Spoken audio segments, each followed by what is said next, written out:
Good evening, Garden City. I'd like to call to order a regular city council meeting for Monday, December 9th, 2024 at 7 p.m. Our first order of business is our opening ceremony, which consists of our national anthem, followed by the Pledge of Allegiance, followed by a moment of silence for those service members who have given their lives for our country. If everyone would please rise.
I pledge allegiance to the flag of the United States of America and to the republic for which it stands, one nation, under God, indivisible, with liberty and justice for all.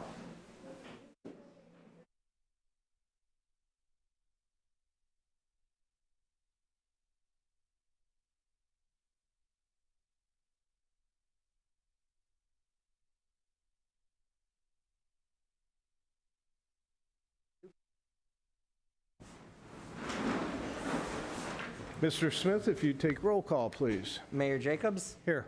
Mayor Pro Tem Dold? Here.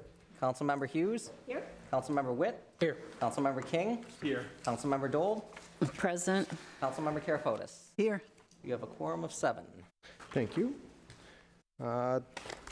Item 4 is the approval of the agenda. Mayor, Councilmember Witt.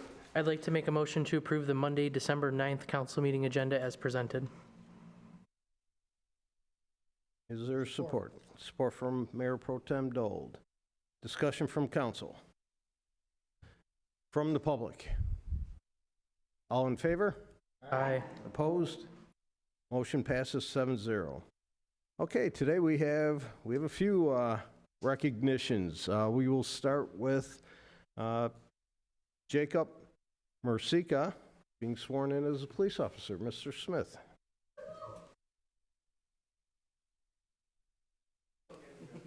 Or Chief Arnosky. Good evening. Can everybody hear me? I talk quiet, so. Before we begin, I wanted to take a moment to thank the City Council and the residents for your incredible support last month in passing the renewal millage.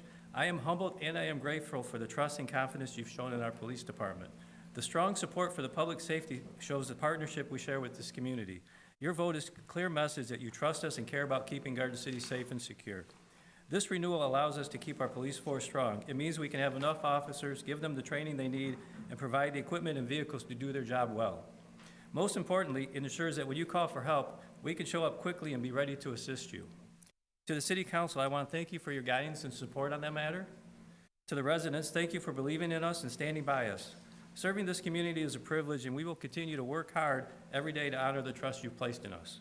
Together, we are making Garden City a safe and strong place to live, work, and raise our families. So thank you for your continued support. We are always here when you need us. Now, moving on, what we are here for tonight is the swearing in of 2 officers. The passing of the renewal millage helped us do this, so thank you very much for that. So we are here to welcome Jacob Mercica. Jacob Mercica grew up just up the street in Livonia. He graduated from Madonna University with both a bachelor's and a master's degree in criminal justice and recently completed the Wayne County Regional Police Academy, graduating in November. His education enhances our mission to serve and protect with professionalism and integrity. We are excited to have Officer Mercica join us and are confident he will make a positive impact on our community. His mother, Karen, will be pinning his badge on. Please join me in congratulating Officer Mercica as we proceed with the oath of office.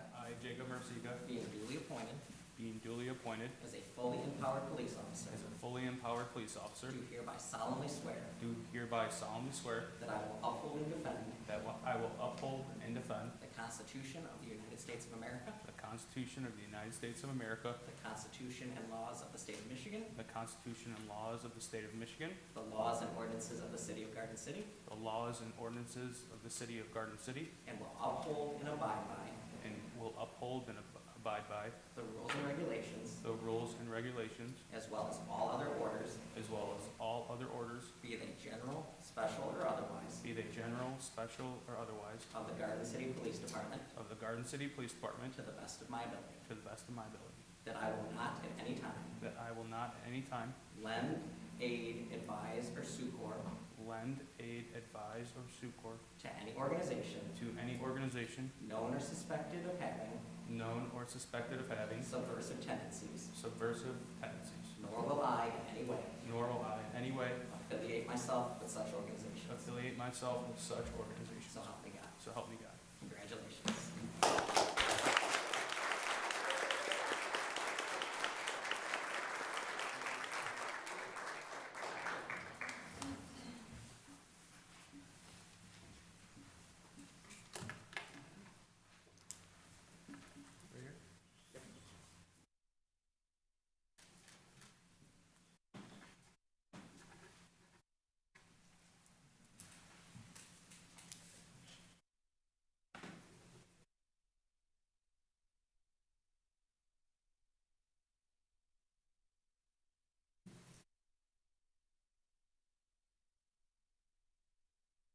Congratulations again.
All right, and next I'd like to welcome Officer Joshua Stanley. Joshua didn't grow up in Garden City. He grew up a block outside the city. So I'm adopting him as a Garden City resident for this. Recently, Joshua Stanley just graduated from the Wayne County Regional Police Academy. He placed 5th academically overall out of 58 other recruits. I'm very proud of that accomplishment.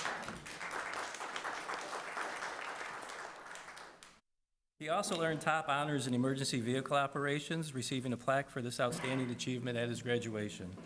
These accomplishments reflect the excellence and community commitment Officer Stanley will bring to our department and our community. His mother, Jerry, will be pinning his badge on tonight. Please join me in congratulating Officer Stanley as we proceed with the oath of office.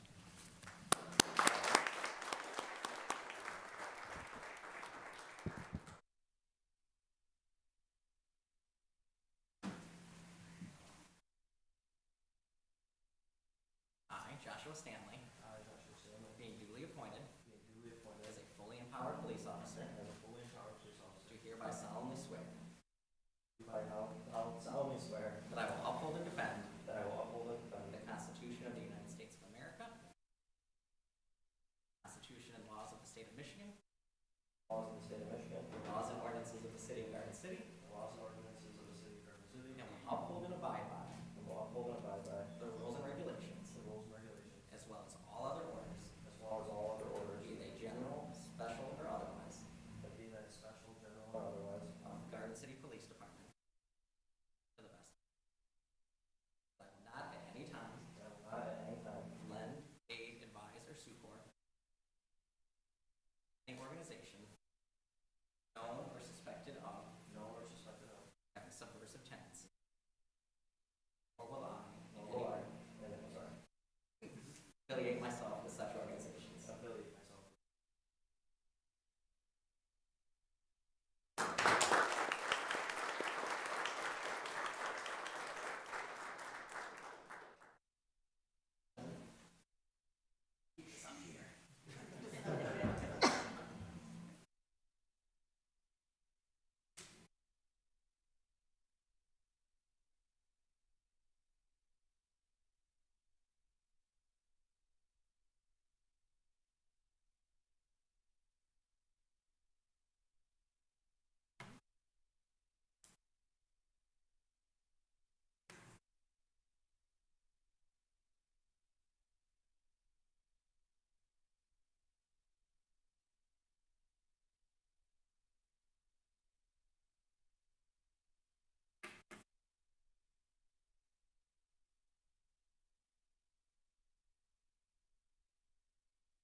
Awesome.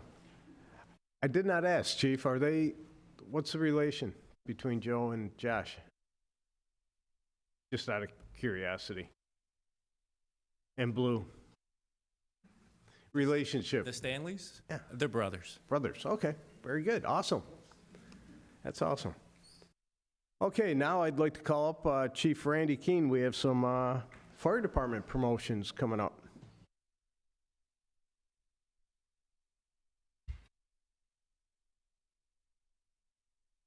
Good evening, Mayor and Council. As it can be done tonight, we're recognizing one of our retirees, Captain Derek LePerriere. Because of that, we've had some positions that have opened up, and the promotional process has taken place, and we have members who are moving up a rank, and we're going to be swearing those members in tonight. So the first one we have is firefighter Scott Bernhardt. He'll be sworn in as an engineer. He's joined by his family tonight. It's kind of a legacy here. We have his grandfather's retired chief, Ken Hines. Yeah, right? So he does have some of this here. So Scott had over a decade of experience as a paramedic prior to coming to Garden City. So he brought a lot of knowledge and experience that's been beneficial to our department. He joined the Garden City Fire Department in 2018. He's actively involved in mentoring and teaching and helping our newer members. So he's a great asset to have. And he always is willing to volunteer for any additional responsibilities to help out around the department. So Scott will be sworn in tonight. Please join in congratulating him, and his badge will be pinned on by his wife, Erin.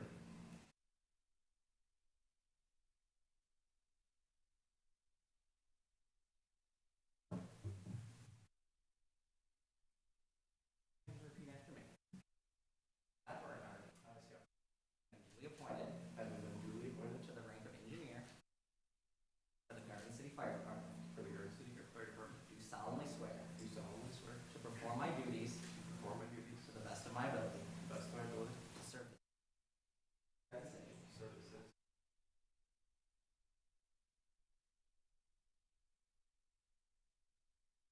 Officers. Serve my uphold the laws and constitutions of the United States of America. Of the United States of America.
All right, so kind of going with the theme here, Scott was promoted to engineer.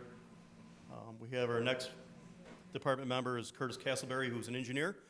We had a competitive test just around a month ago, or just short of a month ago. Curtis finished first in the testing process, so he's being recognized and being promoted today. His family joins him as well tonight. Curtis started working in the fire service in 2018 in the Inkster Fire Department. And then he moved over and joined us, so he brought about 1.5 years experience with him to Garden City, which was valuable. And he joined, like I said, in 2019. He was promoted to engineer not that long ago, earlier this year, as we've had a few people retire, so we've had some spots to fill.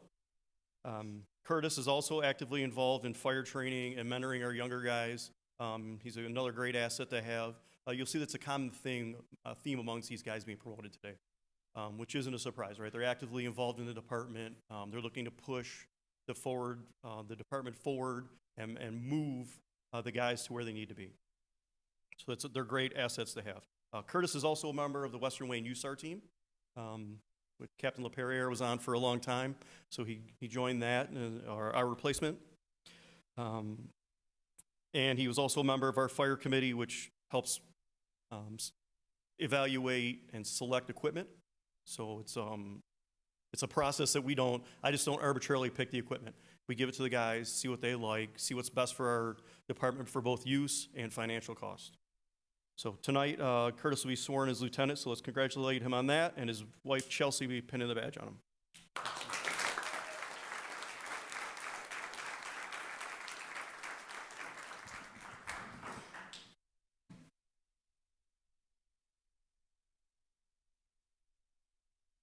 Curtis Castleberry, I, Curtis Castleberry, having been duly appointed having been duly appointed to the rank of lieutenant to the rank of lieutenant for the Garden City Fire for Department, the Garden City Fire Department,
All right, third and final promotion here, Lieutenant Corey Butler.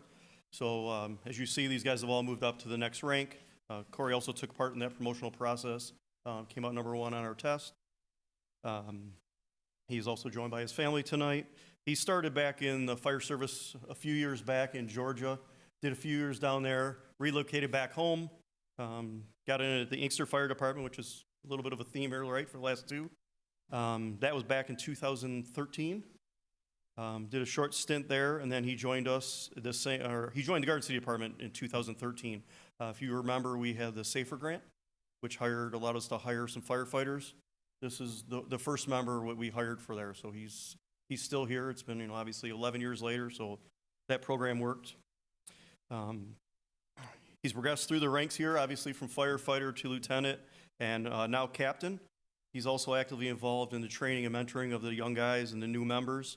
He's also a member of the Western Wayne County Hazmat team, serves as a team leader on that team as well, so he's also leading in that role. And he as well is very involved in the projects around the station. He's actually kind of my guy right now with the station renovation, so as you know, that's been a little bit of a challenge at times, so he's been very helpful with that. Just a small bit of what he does around the station. Please join him congratulating him tonight. His badge will be pinned on him by his fiancee Christina and his mother.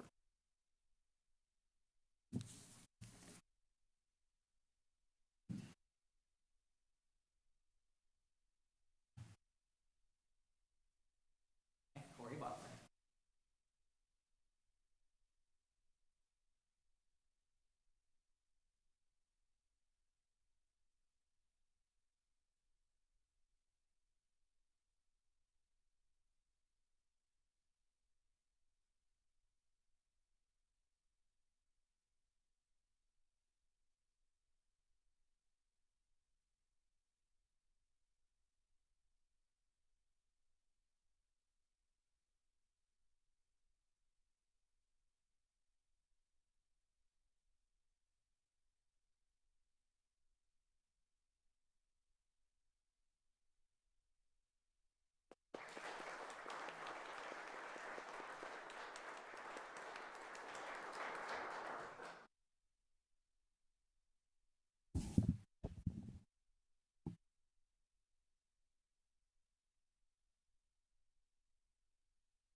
just have some recognition for retiree Captain Derek LePerriere. As many of you know, Derek, he's been around for the department for 31 years. It's that knowledge and experience is impossible to replace. He's been involved in mentoring and the hiring process. You'll hear about a little bit in his recognition here, what he's been involved in, but that just is a tip of the iceberg. He's been involved in all assets of the department, so for me, a mentor. I hired in under his shift a long time ago now, but he's been a great asset for me, a sounding board. So more importantly, we kind of need those sometimes.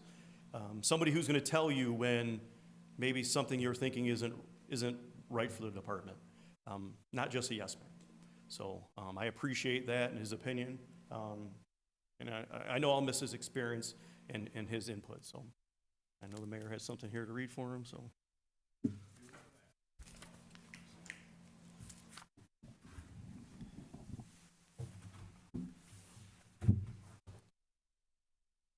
we do have a plaque, and I will read what it says. It is a resolution of recognition given December 9th, 2024, honoring the service of Captain Derek LePerriere. Captain Derek LePerriere has faithfully performed his duties as a firefighter for the Garden City Fire Department since December 12th, 1993. And Captain LePerriere has held numerous roles at the Garden City Fire Department, including firefighter, engineer, lieutenant, captain, arson investigator, ISO compliance officer, and apparatus supervisor. Captain LePerriere was instrumental in the departmental hiring process, training, and mentoring probationary members, engineers, and officers. Captain LePerriere was a member of the Garden City Fire Department arson investigation team, working to investigate fire cause and origin. Captain LePerriere was apparatus supervisor, coordinating vehicle repair and maintenance for the fleet of emergency vehicles, as well as involvement in developing specifications and purchasing of fire apparatus and rescue vehicles for the department. Captain LePerriere was an original member of the Western Wayne County Urban Search and Rescue Team, remaining on the team for 17 years, making it to the positions of Operations Team Leader and then Deputy Administrator. Captain LePerriere was a safety officer and team manager of Michigan Task Force 1 for large-scale incidents. And now, therefore, be it resolved that the City Council of Garden City congratulates Captain Derek LePerriere on his retirement for his great dedication, service, and leadership as a member of the Garden City Fire Department. It's been an honor, personally, to know that, Captain.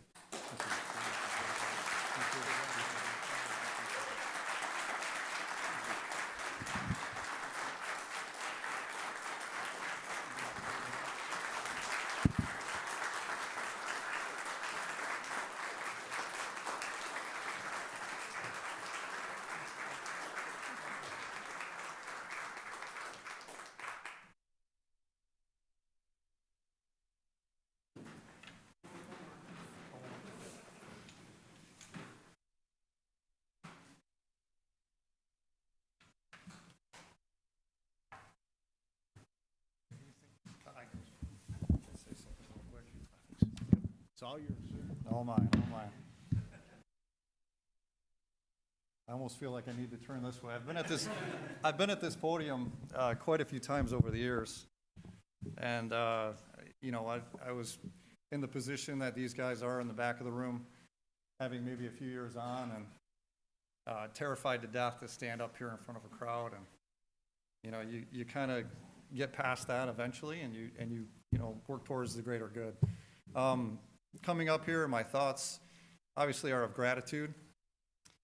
Gratitude from the community, gratitude from mayor, council, city manager, former chief, right? We've had a lot of years together, so I appreciate that. Gratitude for the other departments, police. We've had a great relationship with PD. And leaning on some of the same things that the police chief said, just the involvement in the community and the dedication from that community to the public safety side of it. And I want to personally say thank you. That's where that gratitude comes in. Also to my wife, my daughter. It's been 3 decades, and they've definitely been by my side through that. So I owe you guys everything. Thank you.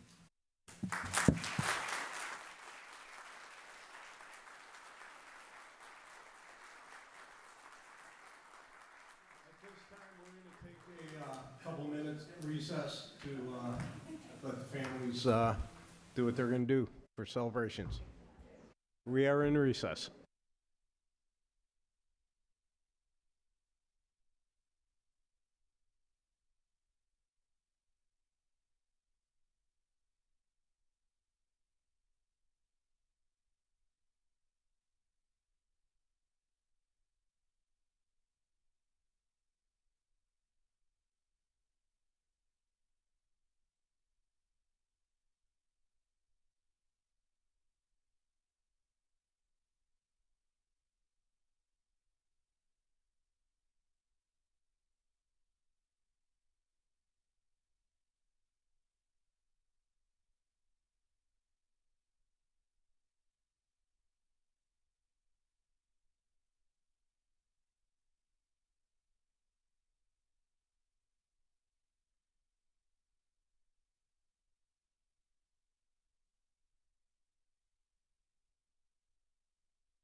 Okay, and we're back in session. Apparently the room emptied out. They weren't here to see us. So, item 6 is comments from state and county officials, and I don't see any. Item 7 is a presentation. I will call up Miss Erica Smith, our Radcliff Center, actually our Parks and Rec Director. Good evening, Mayor, City Council. Hello to the new council members. Tonight, I've got an update on Radcliff. You've got a nice little hefty packet in front of you. I'm going to dive right in. There's a lot to cover. I know you probably have questions. If you want to interrupt me, feel free. I'm going to start with the goals, and I think it's popping up here. The goals of the presentation, I want to provide an update on the July presentation and the deliverables from that, review the funding sources and financials to date, provide project updates, and present those remaining priorities, the budget, the work plan, where things are. Since July 9th, when I was here, a lot has changed. At that time, you heard me talking about the environmental review that did cause the freeze in construction, but the environmental review was certified on October 1st. The roof replacement, at the time I was here, it was out for specs. We went out to bid, was here for council approval. Construction started. We've had oversight, tear-off roof installation completed on Thanksgiving. However, there is still the edging remaining and a final inspection due in January. There have been 3 reimbursement requests sent to Wayne County. In July, we had yet to do that at all. We hit 70% of the $4 million target, which was a requirement. So we have submitted for $2,865,934. 2 engineering firms have been hired to develop specs for the ADA bathroom project and the HVAC project. I'll talk about those in this presentation. A plan review has been submitted for county licensing for the concession. The proposed concession, that's on the agenda later. There's a lot to update you on that. When I was here in July, the CDBG funding source that we had that was originally identified to cover some senior activity rooms, we were trying to track that down. Since then, we learned that we did not execute that agreement. Those funds were not eligible for reimbursement, and so I submitted a new qualifying project, which is the ADA bathrooms, to at least gain that $200,000. So those are some of the key things that have happened. We'll keep going. The next slide is an overview of funding sources. So just again, kind of big picture here. The general fund, capital, which was ARPA originating funds, were that first fund source back in 2022 when the city purchased the Radcliff Center. Around $1.5 million have gone into it. All of that money has been invested in 2022, 2023. Nothing that I'm going to talk about tonight has to do with general fund spending. Everything I'm reporting on and spending on is fund-based. So I just want to be clear, but I want to mention that. That's part of our match, and that's part of the early spending that occurred. The Wayne County ARPA is that $4 million fund. We've spent or committed about $3.16 million, which gives us about $822,000 left. We're going to talk about that in detail tonight in each of those projects. The HUD grants, community project funding, that's the $2.1 million. What you see spent is from the environmental review. Those will be reimbursable costs, but we have not executed the agreement yet, and we still have the $2 million available, provided that we can execute that agreement. And we'll talk about that project, which is the HVAC. Of course, the Wayne CDBG I just mentioned, that's the $200,000 that is waiting for us. It's set aside for construction only of the ADA bathrooms. The last bullet there, the miscellaneous funds, there were other funds that contributed to projects early on. FRC contributed some. There was some funds that the food pantry paid for. That is crossed off now because with the grant reimbursement, about $20,000 has been, or it's in progress to being reimbursed to the food pantry. So I wanted to report on that.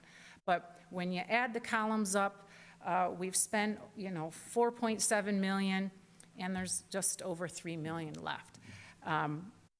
So this project in total is, projected to be around $7.8 million which is a huge expense here in the city for the Radcliff. So next slide, going to dive into that Wayne County ARPA. This is where most of the activity has been since July. I'm going to go over the budget, the project scope review. There have been changes since I was here in July. I'm going to talk about the reimbursements, the budget updates, activity, and of course, what is left. Next slide. Okay, so there are some throwback slides, meaning the slides with the blue and the gray are from the July presentation. Some of you are new. I'm trying to make sure that I'm connecting the information from July to where we are today. So I wanted to share this. This is the original application, proposed application for that $4 million. At the time I was here in July, we still had a gymnasium on here for $2.1 million. We didn't really know the process for amending the budget. We knew we had a higher roof expense than the $500,000. We knew we had overspent in areas. These were things that needed to be worked out. And they were through the first reimbursement submission to the county, which happened a few weeks after I was here in July. So that's the only reason I wanted to bring this slide up. We're going to go to the next slide because this is what happened after we submitted the first time. We worked with the Wayne County grant people to explain we weren't going to be able to do the gymnasium. We had too many other costs that and too many other needs that had ballooned from first, what was first anticipated. So what happened here is that same amount of money, $4 million, was reshaped, some of it based on what was already spent. We used those numbers. About 4 of these project scope areas have basically capped out, right? The teen tech rooms, like we're done with that. Security was done. These were, this is how the, how the budget shook out after we did some amendments. Okay, so we're going to see this budget a few times, although it'll be different than, so this is the Wayne County ARPA budget, and you'll see there's now like a contingency line, and the contingency line gives us room in our budget to move around. So it gets really complicated, and at any time we can talk more about it, or I can show you slower, because it does get really confusing. But we're going to go to the next slide because this is, and sorry for the people who aren't going to be able to see this on the screen. Hopefully you guys can see it on your papers. This is what's called the continuation sheet. This is right from the ARPA reimbursement sheets. And I want to share this because this is identifying in column B all the project scope areas. The next column over is showing that budget that we just looked at that was zoomed in a little bit. And then if you go over a couple columns, it's showing what that submission, how it broke down, right? So everything that is qualifying for the grant needs to fit one of these project scope areas. And so as we're spending them, they're being grouped this way. And then you see the total of that column E. That was the amount we submitted for the very first time, the $1,258,000. When I was here in July, we were expecting to reimburse for 1.1.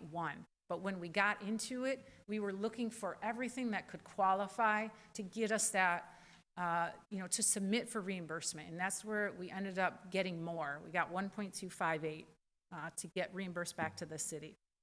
And then what's nice on these sheets is that then it gives us a total, which for this one, it's the same as the column E, but then we see the percentage of completed work and what's left in that scope area and the budget.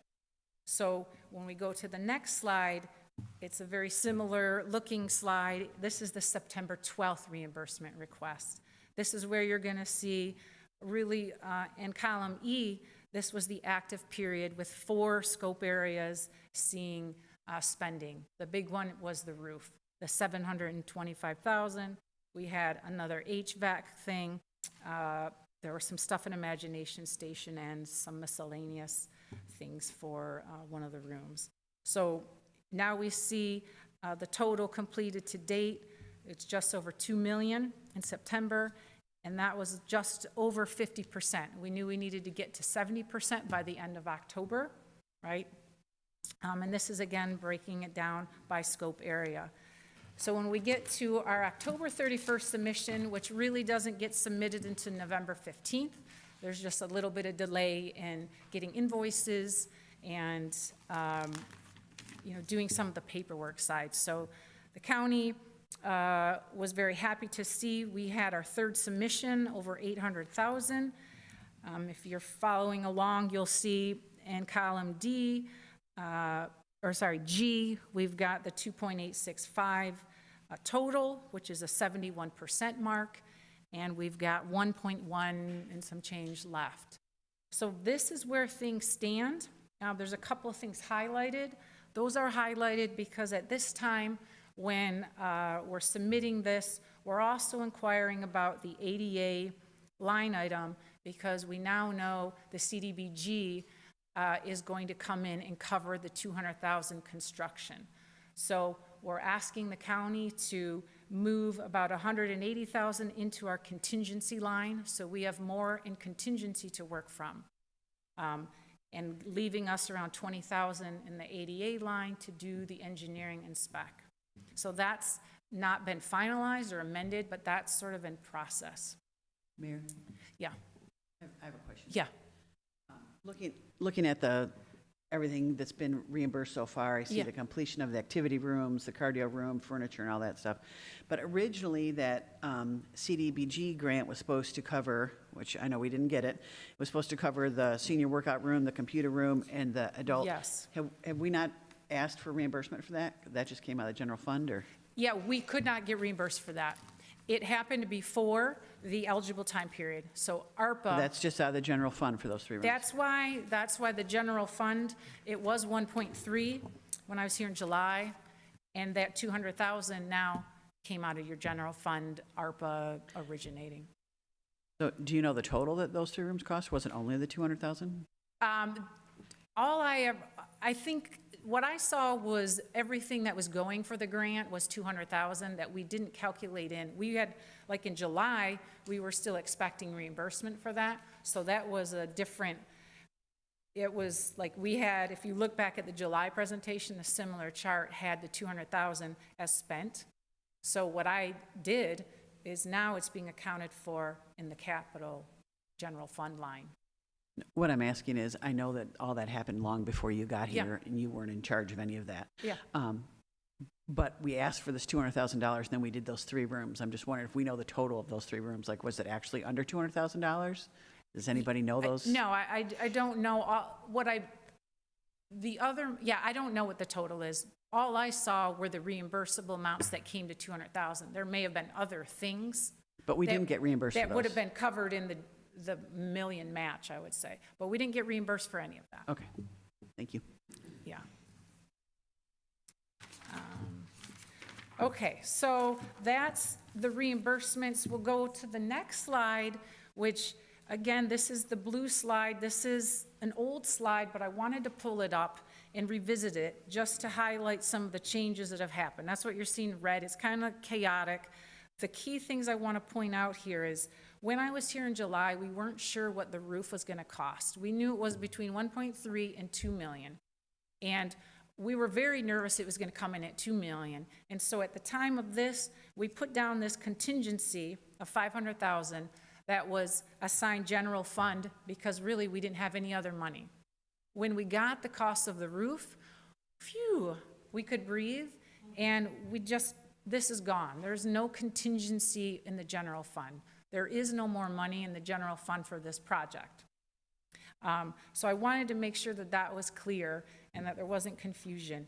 And then, again, as I went through the process with the county, we had to combine some areas. It was just for ease of reporting for ourselves. So we just took a few things, combined it, like the completion of rooms. We didn't want these little lines with small amounts. So they just got combined.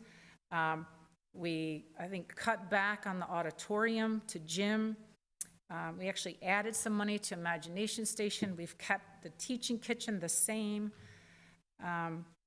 So in one hand, we gained the 200,000 that we thought was like the CDBG, but we also lost 150,000 because when I was here in July, we thought we were getting 1.1, and then we got 1.258, but that meant there was less money. So I don't know if any of that makes sense, but this is kind of what we're working with. And so the next page is the updated.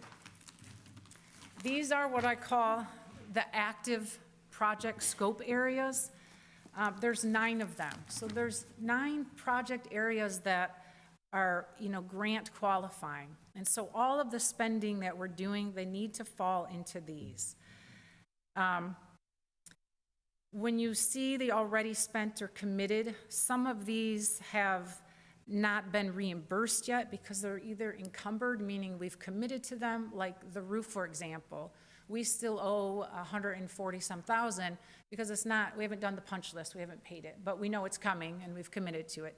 So when you're doing the math, there's constantly, here's all the checks that have gone out, here's everything basically spent but not official, and then what's left. And every week, those numbers are changing. This is my best effort probably midweek, and since then, a couple of things have come in, so it's not 100%. But this is really what we're looking at, what we've spent, and what's left. The 822,000 is what's left, and these are the key areas. So you'll see the teaching kitchen, that hasn't been touched. That's still what we talked about in July. Same with Imagination Station. You see the big change in the ADA restroom. There's the addition to the front entrance and desk. We'll talk about that. That basically came from a contingency that we had in the ARPA fund. Then, just to look down the HUD grant, again, I touched on that. What's been spent is the environmental review items. This is a high priority because we need to get the agreement executed. There's a lot of HVAC cost and repair just constantly coming in, and we're really trying to get on this and stop what feels like heavy bleeding. So that is really a high priority item, as are the ADA bathrooms, because they have an earlier deadline. They have a June 30th deadline where we need to expend that 200,000. So this is what we're going to dive into depth. Any questions right now? Councilmember Witt. If you can flip back one page and double up your book so you see the top. So I just want to double check because in the bottom slide for the July information that you gave us, Yeah. it's teaching kitchen with 350,000. Yeah. And then on the page up above, the scheduled value for the teaching kitchen shows us 300,000. I just want to make sure the numbers are supposed to be that 50,000 difference. Yep, so this is what I was talking about, remember there's a contingency in the ARPA budget. So within that contingency, we're applying it to where it's going to go.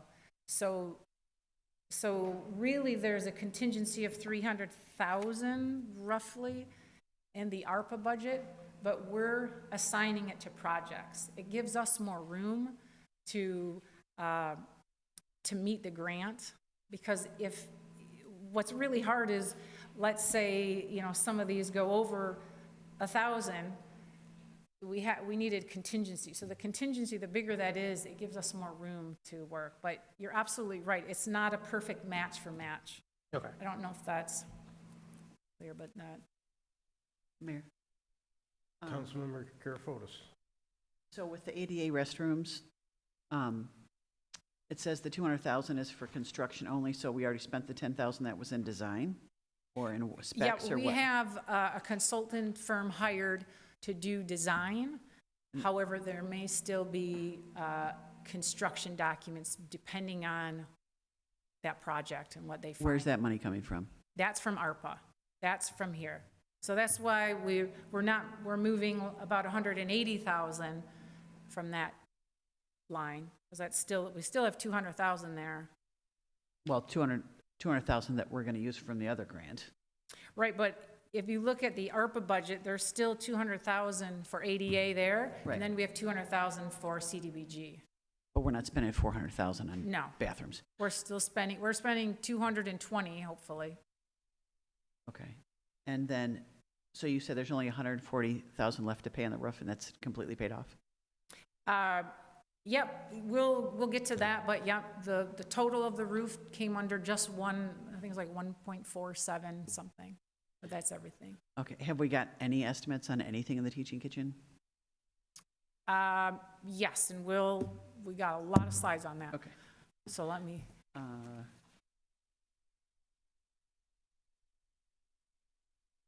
And I know I already asked this, but I keep going back to that, the money for those other rooms.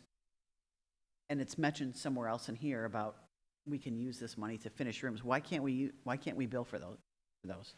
For the 200,000, why can't we bill for that?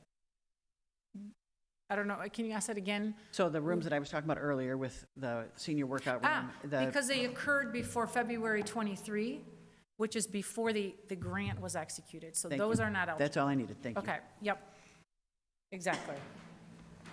We went and got as much as we could find, could gather. That was beyond, I think it's February 8th or something. Yep, thank you. Okay. I understand that completely. Yep. Mayor Pro Tem Dole.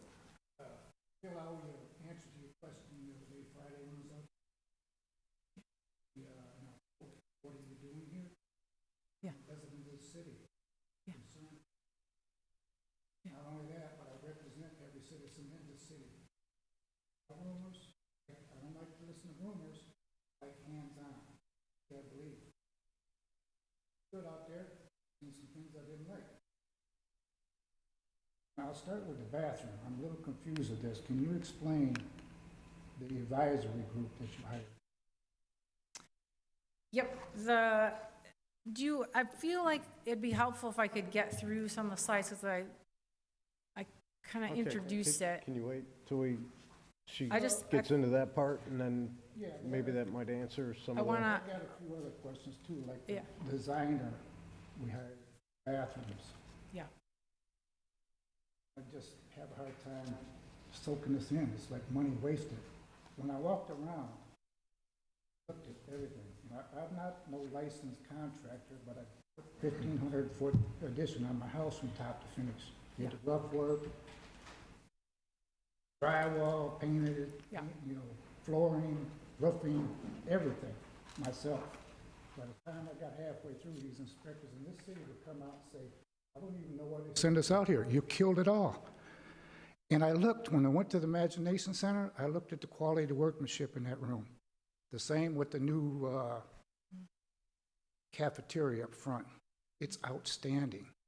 Why would we go outside that when we have a company that's home-based in Garden City, lives in Garden City, has a vested interest here?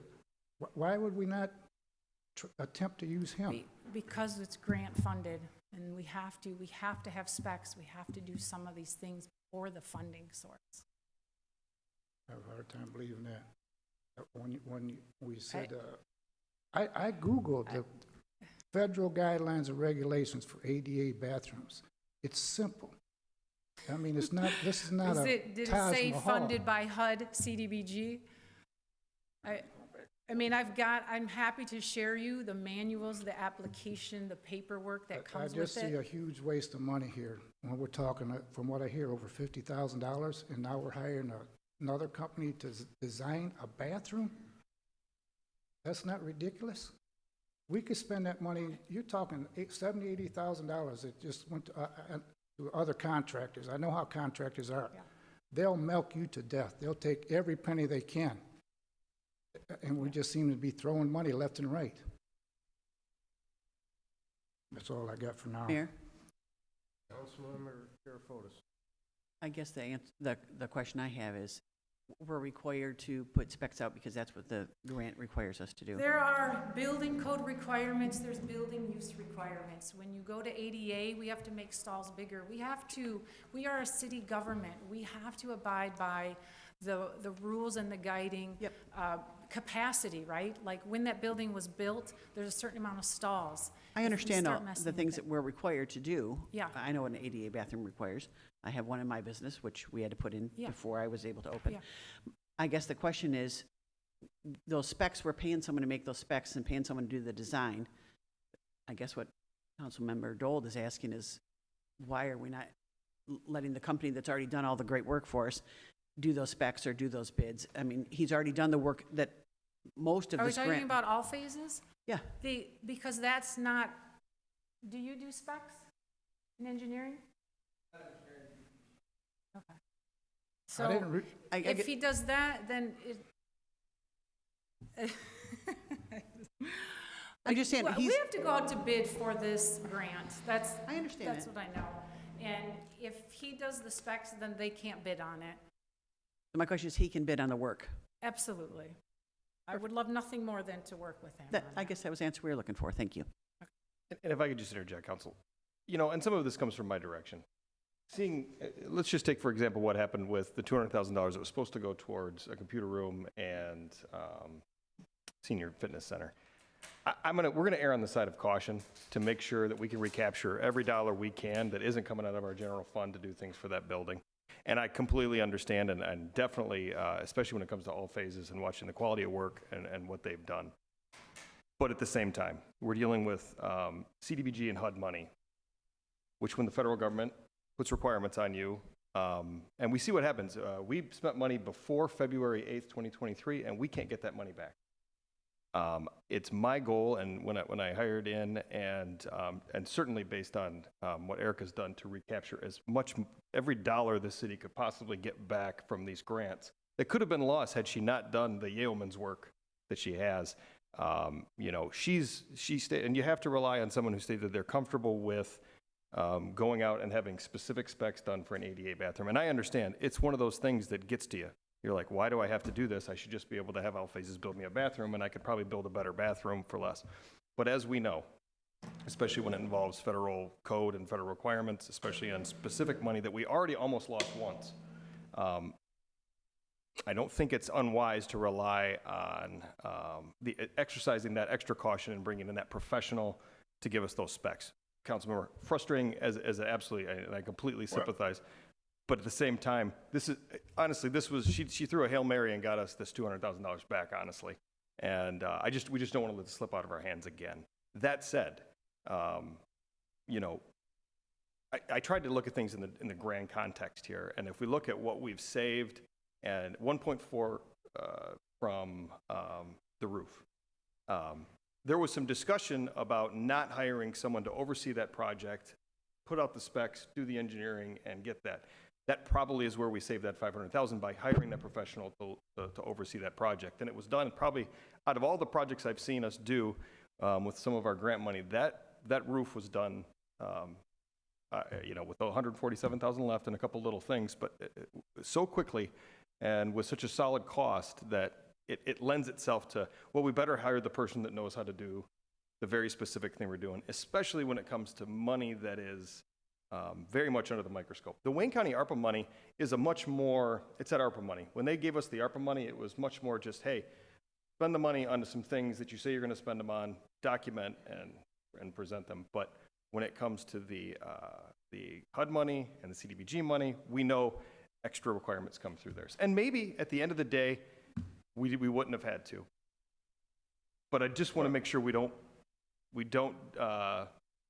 miss out on it again. Since it's essentially, it was just a save with money anyways. But I totally understand the perspective of, well, why can't we just, all phases could probably build us an ADA bathroom, absolutely. And if we were dealing with ARPA money, just ARPA money, I'd probably be more comfortable with that. But we've got to submit these, and you should see the stacks of regulations that Erica has to make through just to get that $200,000. We're doing a lot less paperwork on $4 million than we are $200,000. So just to put it in context, and I want to make sure, and if I misspoke at all, Director, let me know, but the gist of what I've come to understand from our conversations.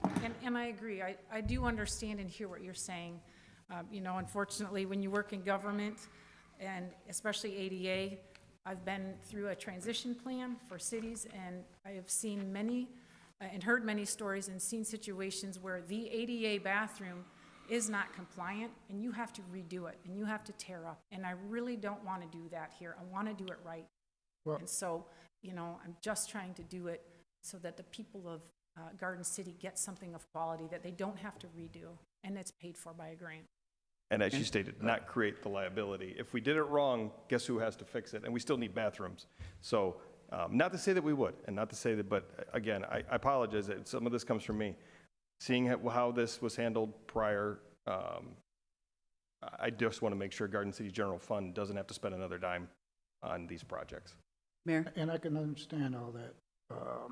But I read the guidelines. I didn't read nothing about you had to hire an advisor or a designer. And then how, are we talking about all 6 bathrooms?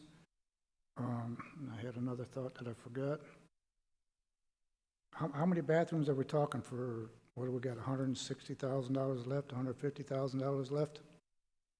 Well, Talking we'll all get- There's 4 bathrooms? sets of men's, women's bathroom and 3 individuals. Pardon me? There's 4 sets of men and women restrooms. So are we just talking a couple ADA bathrooms, or are we talking to doing them all? We're gonna Updating do them all. whatever we can with that money. I think the goal is to complete 2 and have 2 fully accessible. And then the goal is to have a plan for the remaining, so that if money is available, we then have a plan and we are compliant with the amount of bathrooms that we need for our facility and that it meets code and those sort of things. So that's the advantage of doing a building-wide plan. Mayor? Councilmember Karafotis. I just want to make sure that Erica knows in no way do we not think you've done a great job with all these grants since you've come on and taken over so much. It's not about your ability in any way, shape, or form. And I understand the part that we have to bid it. I guess the question is, does the grant require that we have to have a designer? I believe we need stamp drawings. Yes. Does the grant require that we have a designer? Yes, in order, so design and engineering are kind of the same. In order to get stamp drawings, yes, that's what I'm talking about. It says that. Design approved, it meets code, it meets like all the different codes, all of the requirements. Okay, and you said that, I mean, obviously, we can only spend so much money on, so if we can only do 1 bathroom or 2 bathrooms or whatever. Yeah. Do you know the requirement for our size building? How many, do we only need to have 2 of them done as an ADA? No, I don't know the requirement. That's why I'm looking for experts to help guide me. We don't know how many bathrooms we need to do yet? No, how many we need to do? Yeah. I mean, 1 would qualify. Okay. Thank you.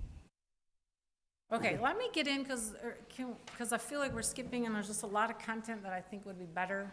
I've spent a lot of time preparing it. Go ahead, continue.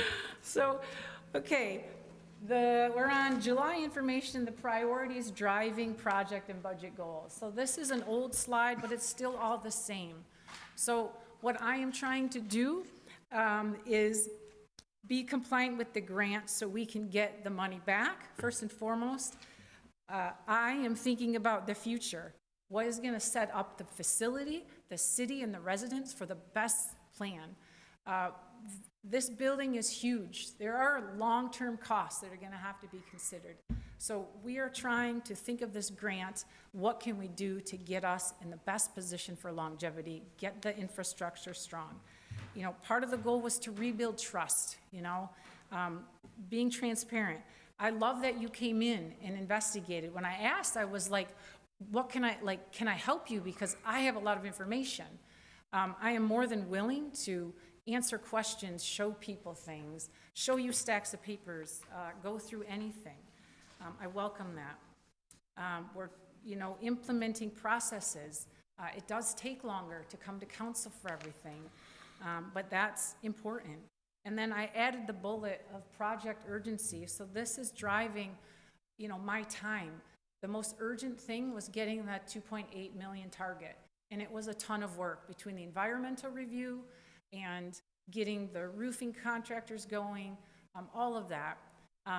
So those are the urgent things. That wrapped up a few weeks ago. I'm now turning like, okay, what's next? That's why I wanted to come here, update you. We hit our target. What do we have left? You know, we have until October 31st to finish the rest of the ARPA money. There's not a lot of time to delay. So moving on, let's talk about the project areas. The roof, we don't have to spend time on. The blue slide again, this is what we were talking about in July. Our estimate was 1.5 million. Let's go to the next slide.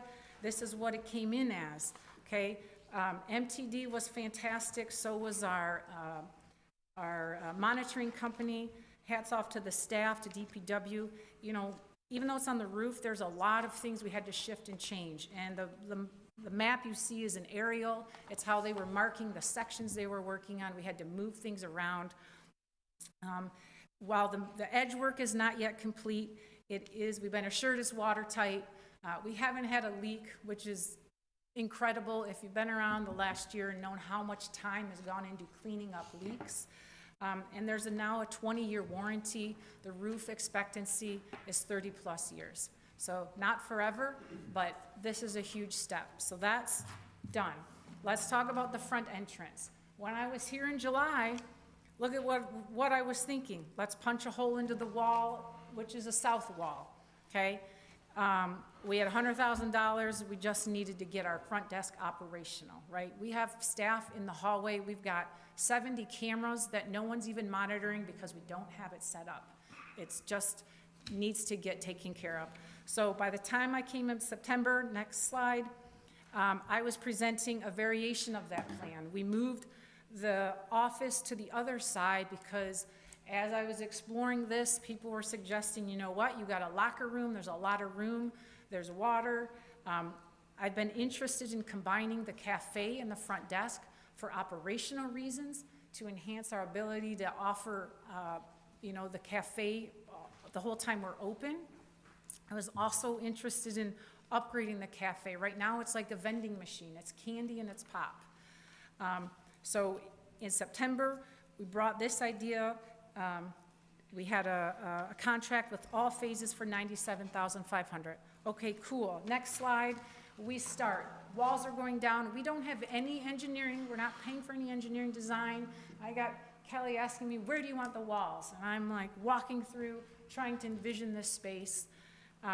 And this is literally, you know, what it's like. Go to the next slide. Okay, so as walls are coming down, we're starting to evolve the plan, because this is what happens when you don't have a plan to start with. You're evolving and you're shifting. And we could see that there was going to be a wall we were going to construct that was going to shut off like the part of the locker room that didn't really fit in. So go to the next slide, please.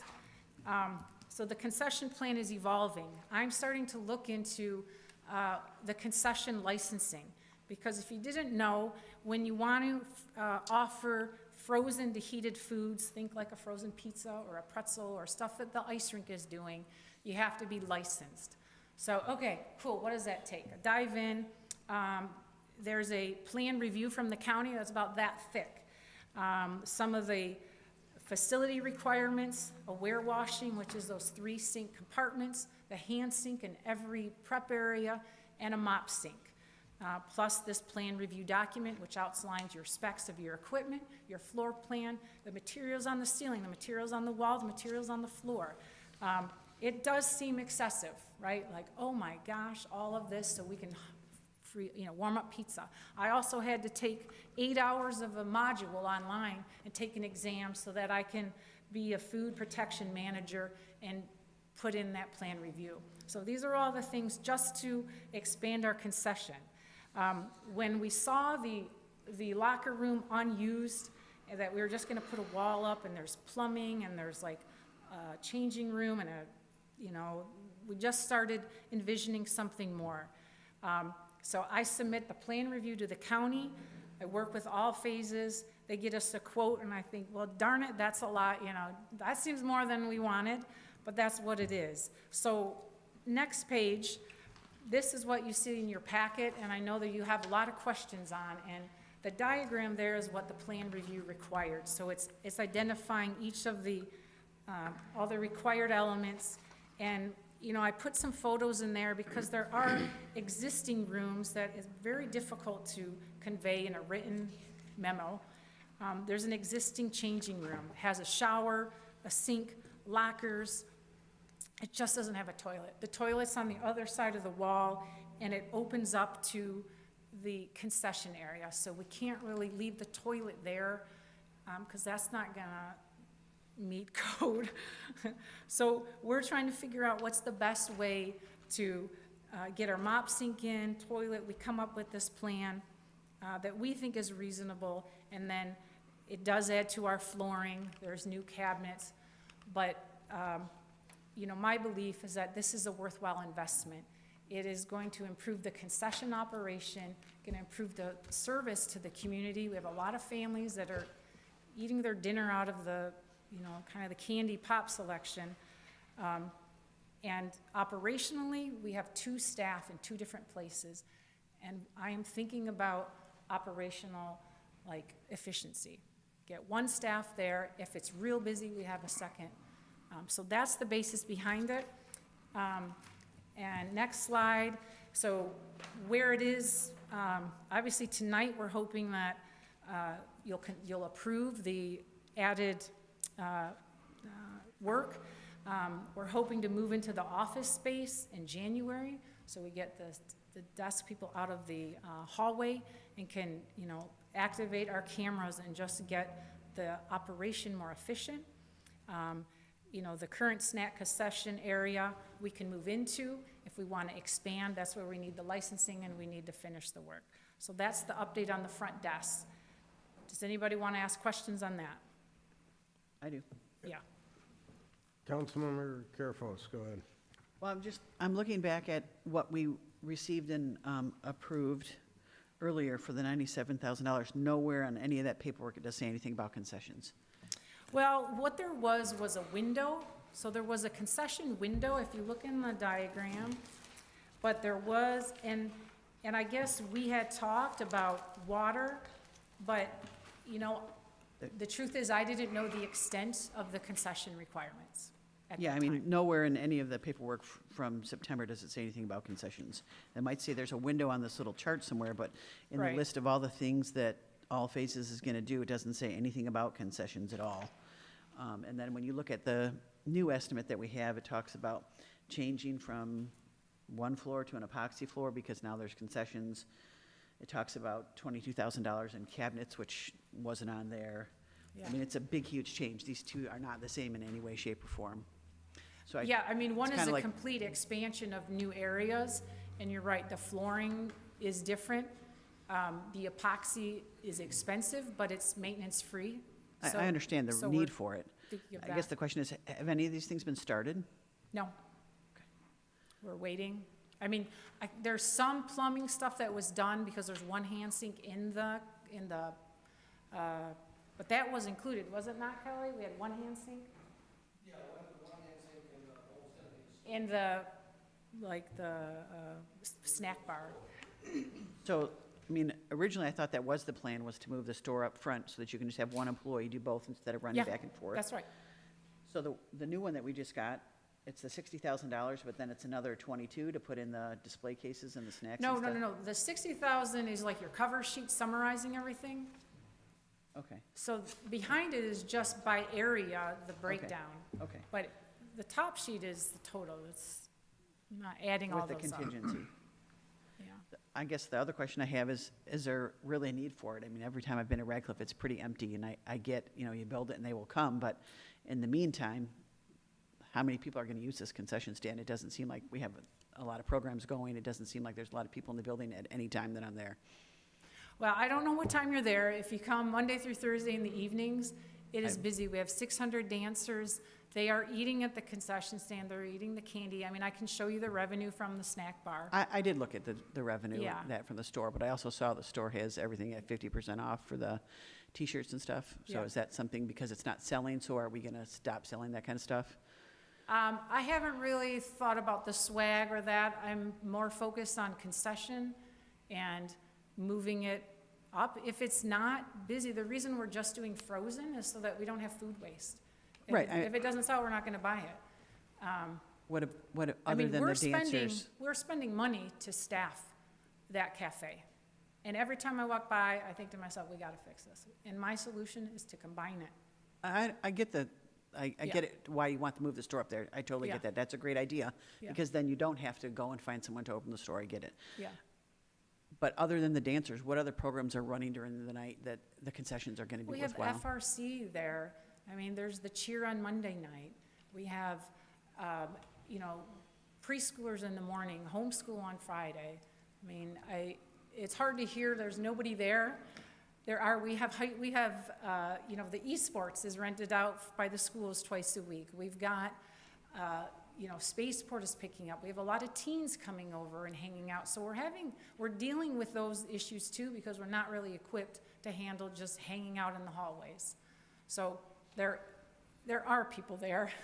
I'm coming on Thursdays. gotta- I've been in the spaceport on it's Thursdays. a large building, Right. right? I just think that spending another $100,000 or whatever it is, It's 60,000. on top of the 97, or just, Yes, yes, so 150,000. yes, that is correct. Okay, Mayor? I think Mayor Pro Tem Dole. I just kind of want to echo, and I hate to sound like the voice of doom, but I'm trying to understand this. I'd like to echo what Councilwoman Karafotis is saying. I've been out there 4 times since I've been elected. The cafeteria's been closed every time. Friday, when I walked through, there was nobody in the card room. There was nobody, the kitchen was tore apart, as you say. Nobody in the movie room, nobody in the game room, nobody in the... There was 2 people in the senior workout center. There was a class for the seniors, I don't know if finances or what. That's good. The lady with this dance hall is doing a phenomenal job. Them kids, those classes are packed, they're having fun, and they're getting educated. That's what I love. But I'm wondering why we adding on when we have so many other projects that we need to get started or finished, like the kitchen and the gymnasium. There is low traffic in that building. I'm thinking if we can get these up and running, it'll bring in a flow of people. We have the footwork to make the cafeteria profitable. Another thing I noticed when I walked in, there was a lady at the desk hard at work, but there was also 3 other employees sitting across from her at the table. I don't know what they was doing, but I walked through the whole complex, came back, probably 40, 50 minutes later, they're still there. I think that's the homeschool, right? It's Friday Oh, morning. they was workers. I don't know, do they have job descriptions, or, I mean, I'm not their boss, but it's something that clicks in my head. Do we need a manpower adjustment, or, Yeah. I don't know, but that's my ideal, is why aren't we pushing to get this gymnasium? That would be big. It needs improvements. That's getting dozens of people in there at a time, as well as the kitchen. Yeah, we're gonna get to the kitchen. We're gonna get to that. Thank you. Mayor, Councilmember, I just want to add a little bit regarding the dance. I do agree, I know quite a few families that when they register a child for dance, it's just not just one dance class. A lot of them are there like all day long. I know a couple kids that get dropped at like 4, picked up at 7. Sometimes a half an hour between the classes, and I do think the concession would be a lot of value for those kids to grab something more healthier than a cookie bar or whatever else. I do like that we're repurposing dead space, what I consider dead space, locker rooms.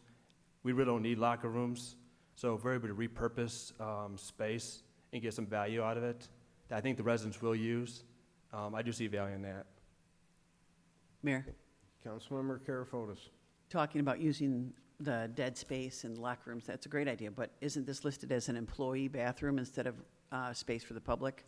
So that wouldn't be used for that. That's for employees only. So maybe, again, if we're talking about adding on to the gym and stuff like that, maybe repurposing that section to somewhere that someone who was using the gym or the workout center could go in there and change or shower or whatever, instead of making it just for employees. I mean, Yeah, that it whole could thing is supposed to be absolutely be for open. a community center, not for the employees to have their own private bathroom. Yeah.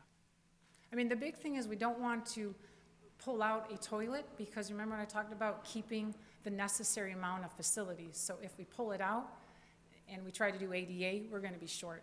So I it can still be understand. open for I think it's a great idea using. to use that area, but like Yeah. Councilmember King just said, It's supposed to be for the community, so instead of making it an employee bathroom or employee changing room, make it for the people that are gonna come in and use the gym, or the people that are working out, or the people that are doing classes. It'd be more reasonable to think that it's for the public instead of the employees to use that area.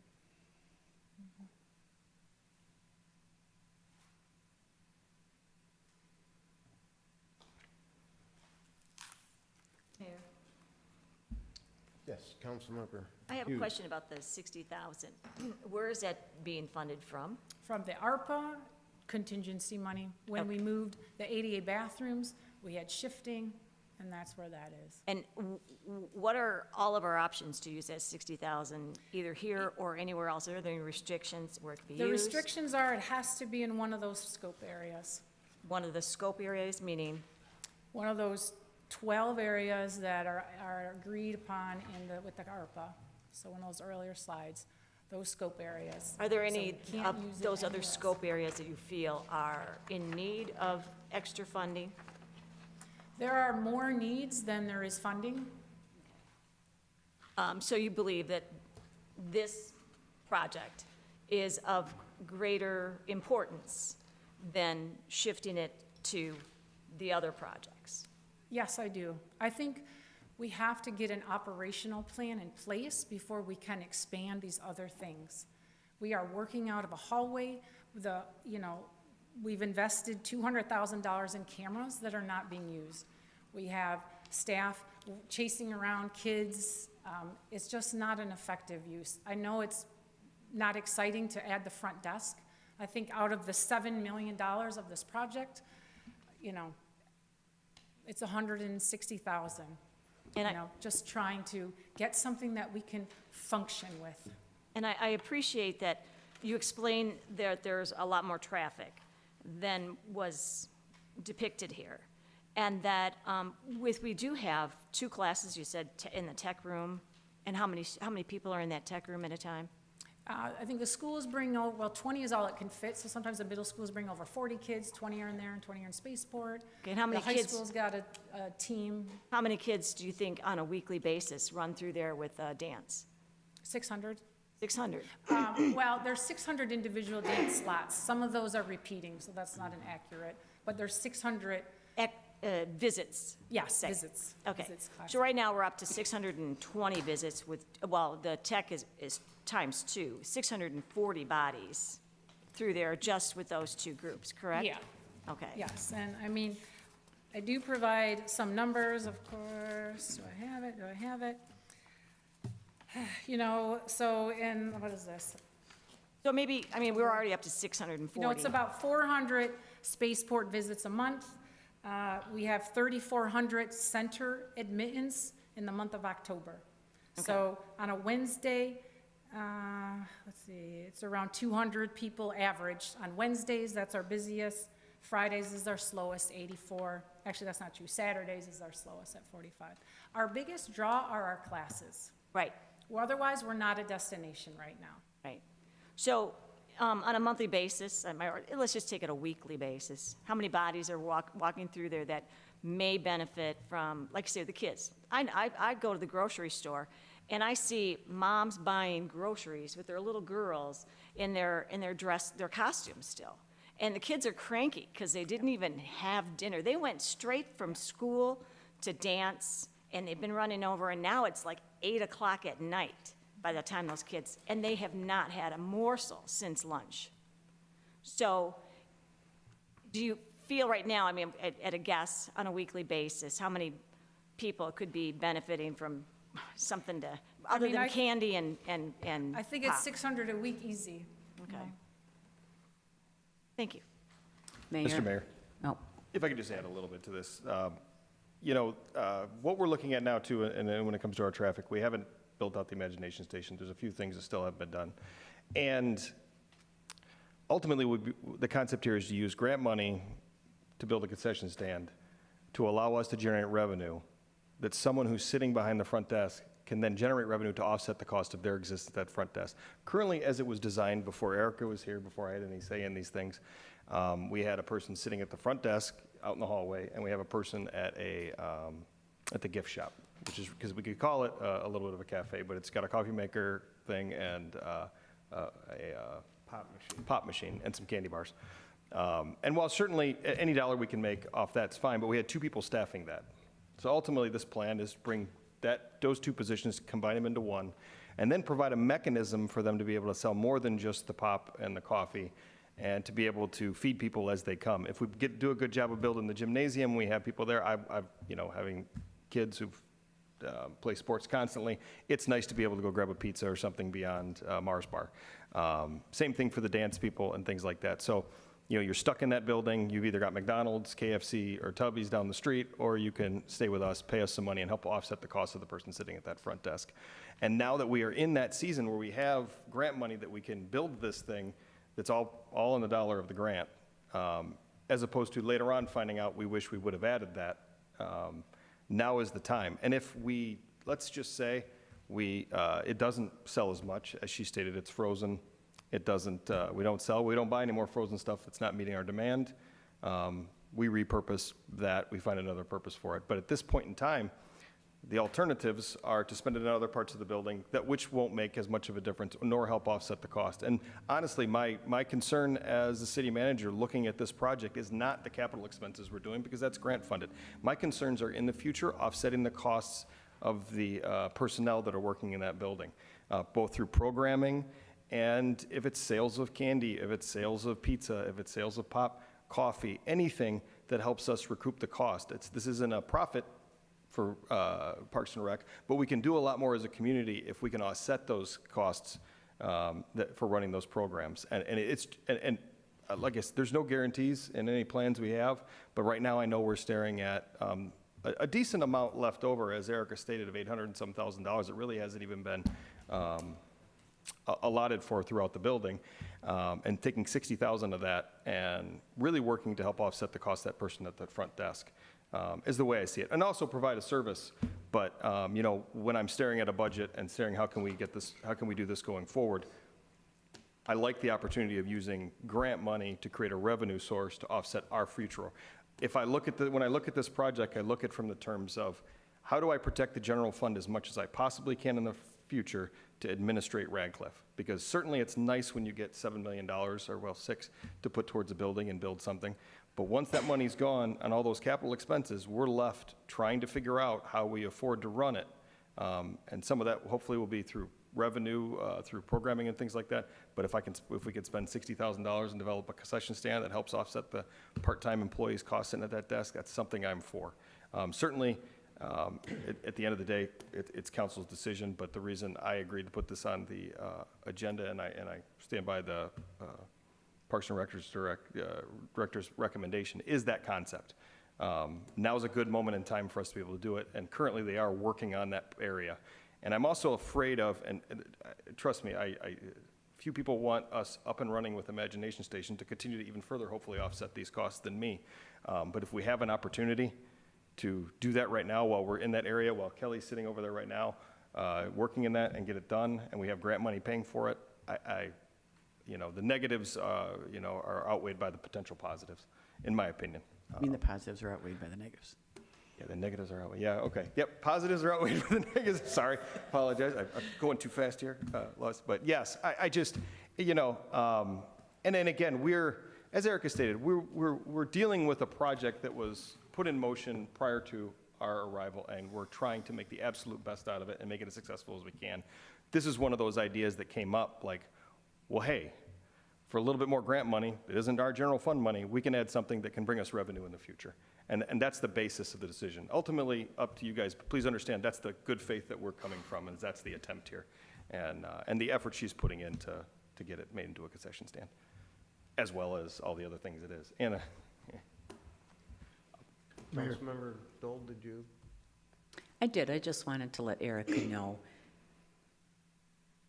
that I hope you understand where some of us are coming from.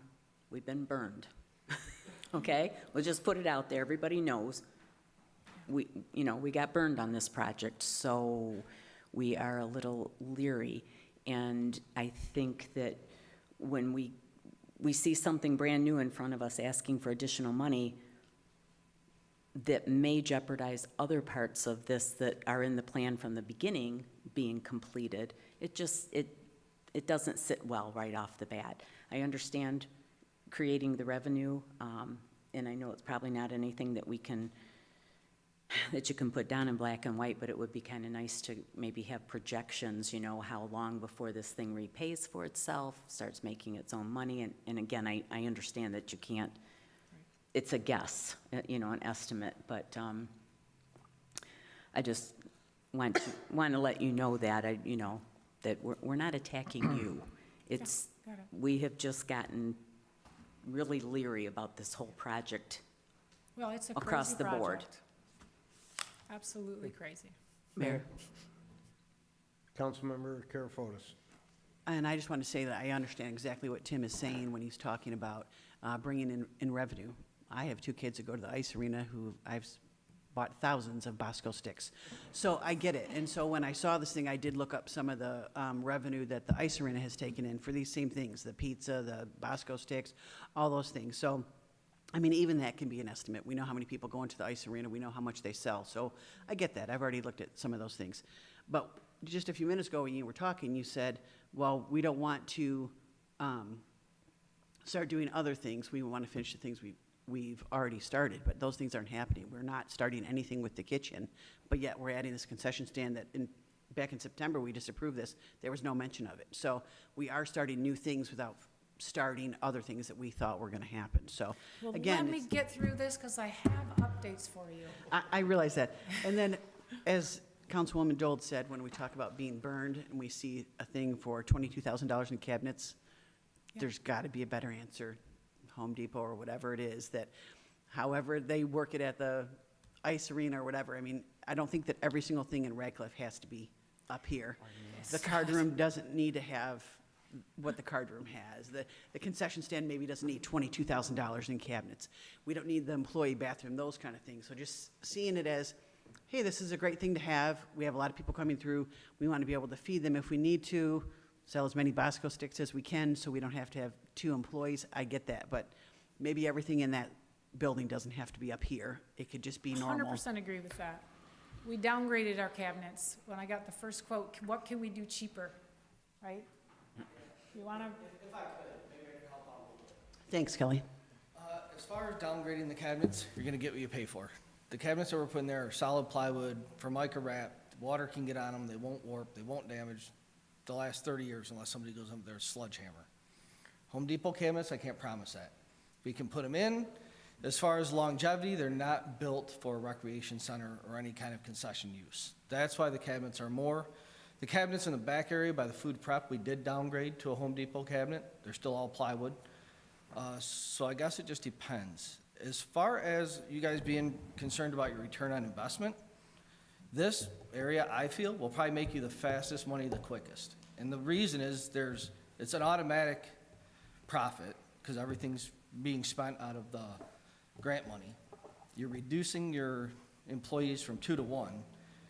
So right away, and you don't have to, there's no marketing for this. You don't have to get, once the people are in there, they're gonna see the concessions, they're gonna buy it. So this is gonna produce the money the fastest, in my opinion, faster than the card room, faster than Imagination Station.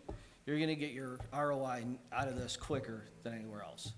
As far as the employee bathroom that you're concerned about, if you're down to 1 employee behind working the concession stand and the front desk area, that would be the closest bathroom for that employee not to have to leave that area and go into the hallway. That's why it was considered an employee bathroom. If you guys want it, a bathroom that could also be used by the public, we could add 1 door and we could make that possible.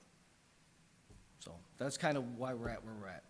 Thank you for explaining that, and I appreciate that. I definitely get it about the employee not wanting to leave. But I've never been in Radcliffe when 2 employees have been doing the desk and the thing. Every time I've been there, I have to find someone to do the store that's not working. So I understand that about that. But I really do think if we have that space for the locker room, don't waste it on just an employee from the concession stand using it. Let's let the public use it for what they need. Okay, let's move on, and then Thank you. we'll take some more Okay. questions. Okay, yeah, later let me on. get through this. So our next slide, the ADA restrooms. So in July, we were hoping to spend $300,000, see what we could do to upgrade and update the restrooms. So next slide, we've talked about this. we've moved really that funding for construction over to the Wayne County CDBG. That gave us extra money in ARPA. It helped us utilize a funding source that otherwise was going to go down to the toilet. And this little map here is showing we've got 4 sets of male and female restrooms at Radcliff. When this building was designed, it was a high school, and then a Junior high. middle school. And so it was based on those capacity. I believe we can make a good case for downsizing some of these, because if you go in there, they're really close, they're not ADA. When you go ADA, you need 5-foot circumference. I mean, it's a lot of space is involved. So, you know, that's one of the considerations that we needed to figure out. So let's go to the next slide. Okay, so the Detroit Architectural Group. I contacted, sorry, that's very small for you all, but it's, maybe it's online later, I don't know. You guys can hopefully read it. So we hired, actually I interviewed 3 different groups, got proposals from 3 different architects. This one was referred to me by Hennessy, like our in-house folks. They are there to help us make sure that we're ADA compliant, evaluate those code requirements for our specific building, and help us develop that building-wide plan. We know we're not going to be able to renovate 4. We already know that. Everything is way more expensive than we think it should be. It's just the world we're living in now. So their first step is to identify capacity requirements, identify the projects, the restrooms that are best suited to get us to the ADA, right? Because all the bathrooms are not identical. I'm not really sure where to start. I do not have experience doing ADA bathrooms, so I need help. That's why I like talking to experts who know this stuff, and I think can set us up for success. After we develop that, then we have to decide, put those construction engineering specs so it can go out to bid. I hope some of our familiar bidders come and bid on it. This is not meant to make it hard for them. This is part of the process that I need to go through for some of the grant requirements. Our ultimate goal is to get at least 2 bathrooms in full ADA compliance, if not with universal design elements, so just best practices. Have that building-wide plan for, even if we don't have funding now, these are the type of projects that you can get funding for, because ADA usually has funding sources. And then, you know, last but not least, just update the style and the look. They're very narrow, they're very drab, they look very, you know, 1960s. So again, there's grant requirements, a whole slew of HUD paperwork, and this has to be completed by June 30th for us to realize those funds. So this is a high priority item. This is why I'm working on it. Okay, next page. We're going to talk about Imagination Station. So in July, I was here. We talked about some of the things we knew we needed, the carpeting, some build-out work. We had a budget of $300,000. So next slide. Okay, all phases has been working. They've done duct work, electrical, base paints, cabinetry's been ordered, carpet has come in. The next steps are really design, the style details to bring this vision to life. Okay, so next slide. I want to talk about this. I walked in and was handed a vision. There were no plans. There was nothing to go with it.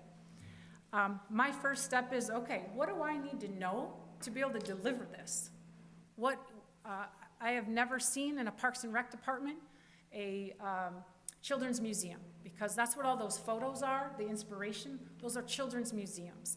And if you didn't know, there is an association of children's museums. There's 10 in Michigan. So you may have heard of the Ann Arbor Hands-On Museum. That's the closest to us. The Flint Children's Museum. There's one in Albion. I've been to those 3. The other ones I haven't, but I've looked at all their websites. They're pretty cool. Right away, I'm thinking, okay, I need to find people who know this field. Let's go to the next slide, because there are professionals in this field who design exhibits. There's a company called Kidzibits, Roto, Creative Machines. I talked to 2 of them. They offer design services to help you with whatever your vision is, fabrication, installation. Not surprisingly, these are very expensive, right? I just got some pricing on a few small pieces. The incline racetrack that Flint Museum has, they paid $22,000 for that. I looked at that bright light wall, I thought that would be cool, that's $27,000. A play table with magnets or Duplo is $17,000. So maybe we could build them cheaper, right? There's a lot of options. So, okay, this is very expensive, we don't have that kind of budget, we just gotta deal with, I guess, me and some of our staff. So, next slide, myself and Marge, we did go to hands-on, we met with the exhibit developer, Charlie Stout, walked us around, we took some photos, some things we could definitely do. Some of their stuff, they were missing a lot of their food and whatnot, but okay, that was fine. I want to go to the next slide because just not too long ago, myself and Carly, a staff from Radcliff, we went out to the Flint's Children's Museum. And I think this really has a lot of elements that I think is what the vision is for us, right? They've got, if you see in your photo, a cool grocery store, a treehouse reading nook, a really cool veterinarian exhibit, and of course, the City of Flint, a fire department, a mural. So that's all cool. Next page. We met with the exhibits and maintenance manager, Catherine, and this is a really knowledgeable person. She's given, at the conference of the Association for Children's Museums, she's given sessions on affordable exhibits. So some of the things that really stood out to Carly and I, the building they're in, it's 3 floors. It's about 60 years old. They're actually trying to move. But all the play stuff is on the main floor. In the basement is storage, a workshop, their cleaning stations. On the 3rd floor is storage. There's some pictures here, that's what that is. Just all of their supplies, their art things, their backup grocery items. The amount of storage space was really like 200% to their, so I'm thinking, oh my gosh, we have like a closet. Some of the other things that really had me like, wow, I asked, like, what is your staffing like here? They have 9 full-time staff. 9 full-time staff. We're not going to have that. They're bigger than us, but that's something to like, whoa. So they have an exhibits manager, a marketing person, fundraising, a huge staff. The cleaning is every week. They rotate and do a deep clean of everything in there. So that's why they have the space in the storage. They got a whole system. She told me that they replace all of their grocery store stuff, a lot of those interactive things about every 6 months. So there's a replacement cost. When I got home, I was looking at their report online, and I just snipped this out for us to think about because, I mean, the revenue that comes from admittance and rentals and even their gift shop makes up 25% of their revenue. The rest of it is philanthropy or an endowment. And so I think we really need to think about us trying to compete in this world and how we're going to maintain not just, to meet the staffing costs. I'm concerned about this, and I'm just left like, okay, what are our opportunities? What can we do? So let's go to the next step. I'm thinking about this all the time. I'm wondering, is there anything we can do with our themes to tie into our Garden City history? Like, is there any way Little Caesars might sponsor us? What about the Kresge Foundation and the first Kmart connection? Like, these are the things I think that we need to explore because the long-term cost of this, I don't know that we're prepared for, but that's not really my decision. I want to bring you information because, long after I'm gone, the Radcliff is still going to be there, and I would like to see this successful. I'm working on getting a team of designers together for us. And, Kelly and I, he's saying, what, he wants the paint colors. And I'm like, well, what's the carpet? And then finally, I just saw the carpet and the tiles last week. So, I'm hesitating on paint colors because I'm thinking about, well, what if we can get a partnership and a business in here? And we're not ready to open. We're not ready operationally. So I think, if you're sensing that this isn't going fast enough, we need to have more conversations, and I think we need a workshop to dive into this and think about a long-term business plan, because the vision that was given is this $1 million operation that we're really not quite prepared for. And I'm not saying it can't be done, because I think Garden City has this awesome history with these key businesses if people have connections, you know, I sent emails and like the generic online forms, but I haven't heard anything back, and I don't really know how to pursue that. But I want a chance to do that. I don't know if Home Depot or even King Cone might want to help us supply the ice cream shop. But these are some of the considerations that we've just got to work through. So, you know, I'm proposing a stakeholder workshop where we can all get together and brainstorm and think about how are we going to operate this, because I don't think it's just an easy revenue maker. We'd be very lucky to meet our costs, and that's just something that, you know, I want to share with you, not to throw doubt on this. It's an awesome room, and I don't know. Do we have questions? Because I think that's my last slide on that. I would suggest let's get through. You want to go? Let's do teaching kitchen. We'll ask questions at the Okay, end. because we're close. Teaching kitchen, another big room. We've talked about it. I know you asked me.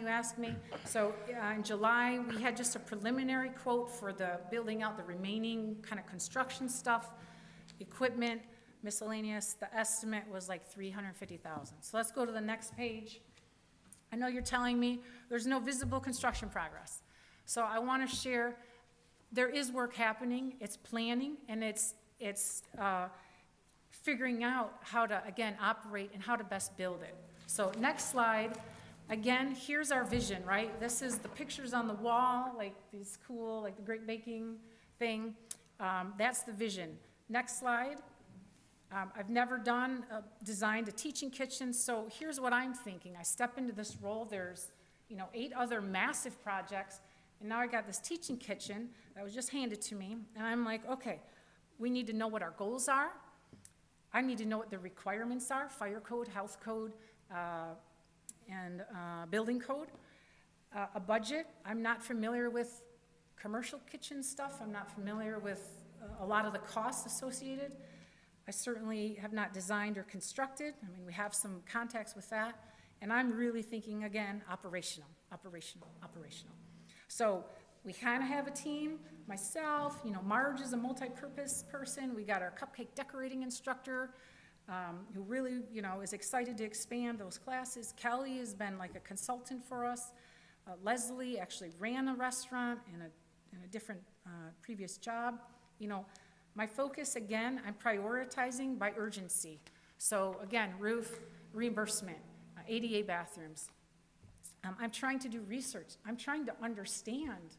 I don't want to deliver a pile of crap to you guys. I'm sorry for that, but I care too much. I want it to be good. I want us to be able to do something with it and offer to the community. So I'm trying to build a network of people to help guide me and inform me. So the next slide, these are some of the things that have happened. Several of us, Marge, Sam and I, we went to Schoolcraft College, toured the culinary school. We knew right away, okay, that is really high end. They got millions of dollars over there. If you haven't been there, it's amazing. But that's not the level we're going to be at. I hired a consultant from Proud Mitten Kitchen who operates a teaching kitchen. She operates a commercial kitchen in Plymouth, and we're gonna dive into her operation in a moment. I went out to Kentwood, which is just outside of Grand Rapids. That was the only Parks and Recreation teaching kitchen that I could find. There may be others, but this was the only one I could find. I then took a demo class at the park, which is the Proud Mitten Kitchen, to experience it for myself so I could see what it's like as a participant and get some more concepts. I've met with the fire marshal, again, talked to the county health department, the building code officials. I've been working with a local engineering consultant who was referred by our building department. He's actually sketched out some stamped drawings already. We just need to be sure of our design. And he's, right now, has volunteered so far, so that's pretty cool. So the next slide is kind of reporting back on some of the, I think, key details I want to share. So I'm going to just dive in. And this presentation really was like a separate presentation because I was already thinking, like, we need a workshop. But because there's so many questions, I just threw it into this presentation. So excuse the formatting. So let's talk about the park. I don't know if anyone's familiar, but in Plymouth, there is an old building. It's a 3-story original high school that was a middle school for many years. They took it to the voters to see if they would pass a millage to operate it as an art and recreation center. The community said no. It was then purchased and donated to the park, a private group running an arts and recreation complex. So this is interesting for a couple of reasons. One, this is a totally sustainable model where that is a privately run because all of the renters are paying rent that pay for the operation, okay? Two of the renters is the Proud Mitten. So she's got the culinary concepts and the shared kitchen. Okay, next slide. The shared kitchen is the original kitchen. Next slide. Thank you. This is the original school kitchen, right? Nothing fancy. This is licensed. It's like a incubator for chefs who are wanting to, they have to be licensed and insured, but they can sell their food to restaurants. They could sell it to Whole Foods. So this is something she's very passionate about. She's helping them basically kind of run businesses. But that's not necessarily what we're doing. So the other kitchen she runs, next slide, is this neighborhood teaching kitchen. And this is, not surprisingly, the old home ec classroom, right? They're big preservationists, so they really like to keep original when all possible. So Marlowe has 3 different kitchen or instructors or programs that run classes. So I thought, well, this is good. This is kind of what we're thinking. You know, for her, this is not a profitable model. It's different than us because she's paying rent, but she's not really sure where this is going to be in a year. So, okay, that's something to keep in mind. It's a tough business, food. You know, food's expensive and whatnot. So one of her cooks there is called Taste, a cook's place. So that's where I just signed up by myself on my own. I took a class. It was $100. After I paid for it, I realized I wasn't even going to be cooking. It was a demo, so like a demonstration. I thought, oh, man, that's terrible. But I went anyways, and you can see it was like 6 of us. Oh, sorry, next slide. A 5-course meal. It was actually fantastic. I really enjoyed it, but it gave me a lot to think about, right? So they got all these stations, and we're not even doing anything, and I talked to her a bit about that, and she said, like, part of it is it would take forever to do the 5 courses, and she does a lot of prep work, so it's about learning how to cook, and then you go home. She also does some hands-on, and she usually has people help her because then everybody's spread out. So, okay, I'm just giving me some context, not exactly what we're going for, but that was helpful. Then the other example, which I really like, this is the Kentwood Parks and Recreation, a city of about 54,000, so a little bigger than us. Next slide. This might look familiar. It's just like a Parks and Rec catalog, and you can see they've got workshops for kids, for adults, and they're in the range of $40 to $60, which seems like, okay, that's what we're going for, right? They also have this great program with their grocery store. So they have a sponsorship to help them keep those costs down low. So thought, this is really good. I'm gonna go visit, you know, Leslie talked to them, and I went out there and visited. So next slide. It's a recreation center, and what you can see there, it's just a commercial kitchen, so they're licensed, which means caterers can come in when they have a big event in their big room, but they also run all their classes here. Next slide. This is what they do. They can only have 8 students at a time, so they have stools and they gather around that bar there. So, you know, I'm thinking, well, we can definitely do better than that, right? They do, you know, I learned a little bit about their operation. They do a 70-30 split with their instructor. They cover the food. They have a sponsor for the food, but they do have a kitchen manager, and they have staff, full-time desk staff that help with that. So the next page is those takeaways. Okay, I really like having the ability to have a licensed kitchen plus a teaching kitchen, right? That seems like what we want. Staffing is something for us to think about. Again, these rooms just don't run themselves. They've got to be coordinated. There's cleaning, there's managing. But some of the ideas I gathered there was, what are the most important equipment pieces? What kind of space needs do we need? And then a grocery store sponsorship, things that we should really pursue. The next slide is now going to be a couple of slides of other examples where I was just looking online, again, trying to get an idea of a design. And what I kept noticing, and even the instructor said, I really want a space where they can gather around and I can show them. And you can see these 3 examples, it's just that. They don't have a private sink, they don't have a private stove.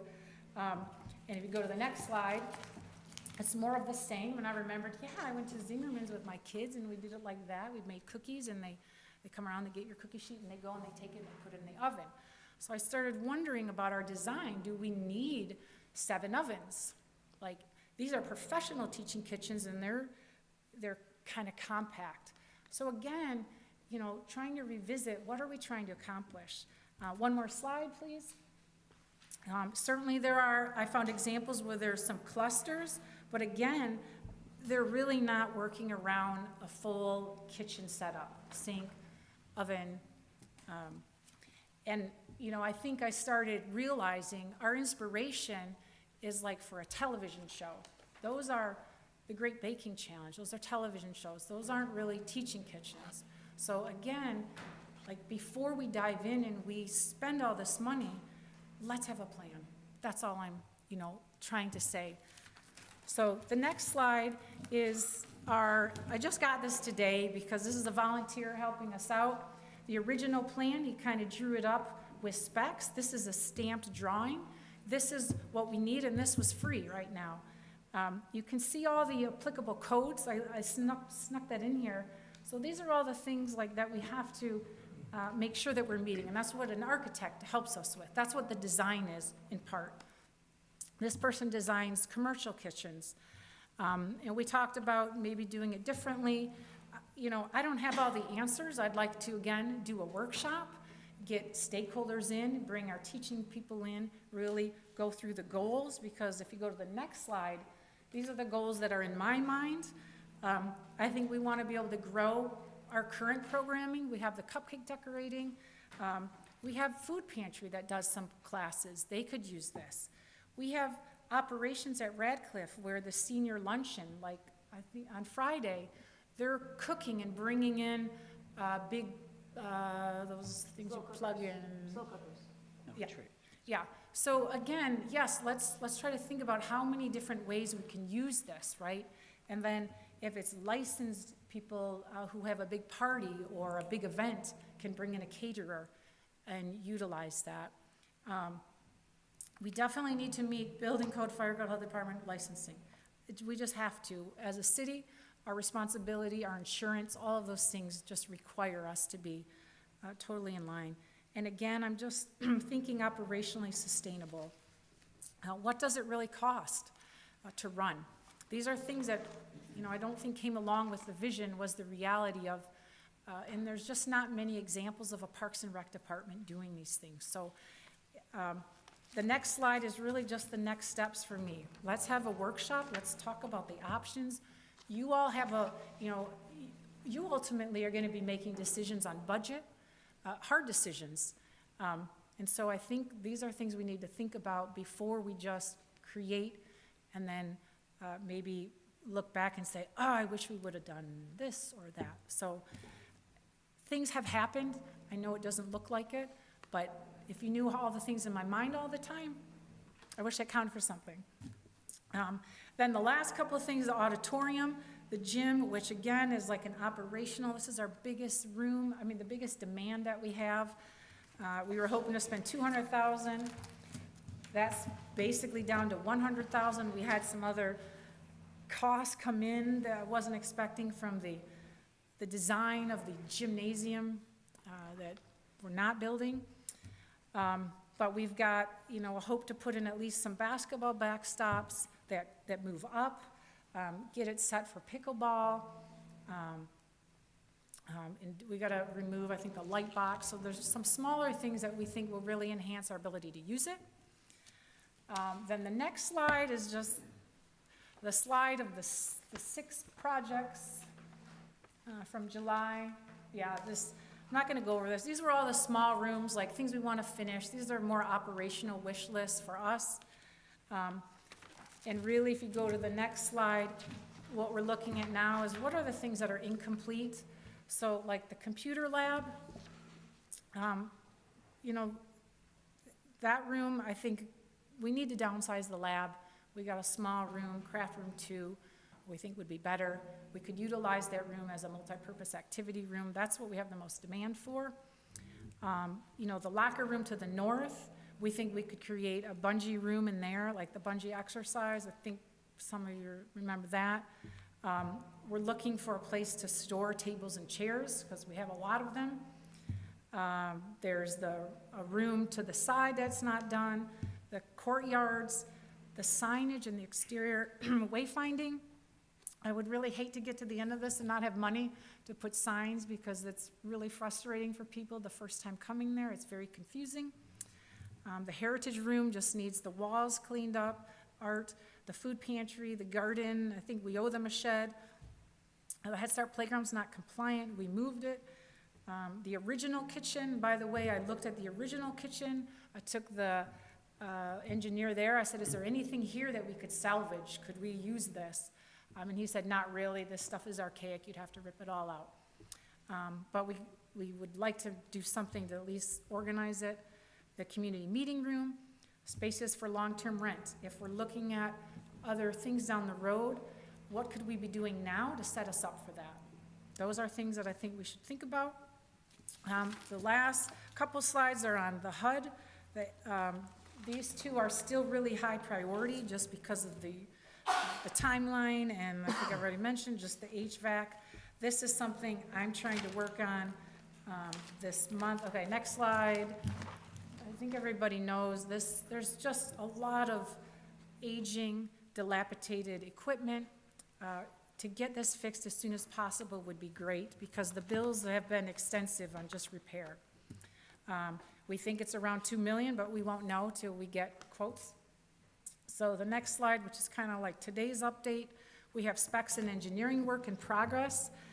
It is painful. It's $46,000 for them to draw up the mechanical stuff. We still have to work with them to identify what's needs replacing, what's priority. There's an old system of controls that we can't control. We have to call in a service call to change the temperature of rooms. The urgency is really due to the ongoing maintenance costs. The grant administration for the HUD grant is extremely complex.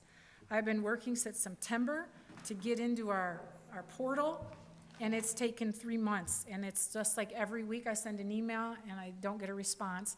Then I eventually reach out to the legislative team, Rashida Tlaib's team. Sometimes I got to send a few emails, and then they intervene, and then I get an email, and then they pass me to somebody else, and I start over. And so it is maddening, but I'm really persistent. And I just got our login on Thursday, and I got to look at the application. It is like pages and pages of uploads and things. So I really need to dedicate some time to work on that. My goal is to get to that by the end of this month, so we can get our application in and we can get an agreement for the HVAC project. That's the end.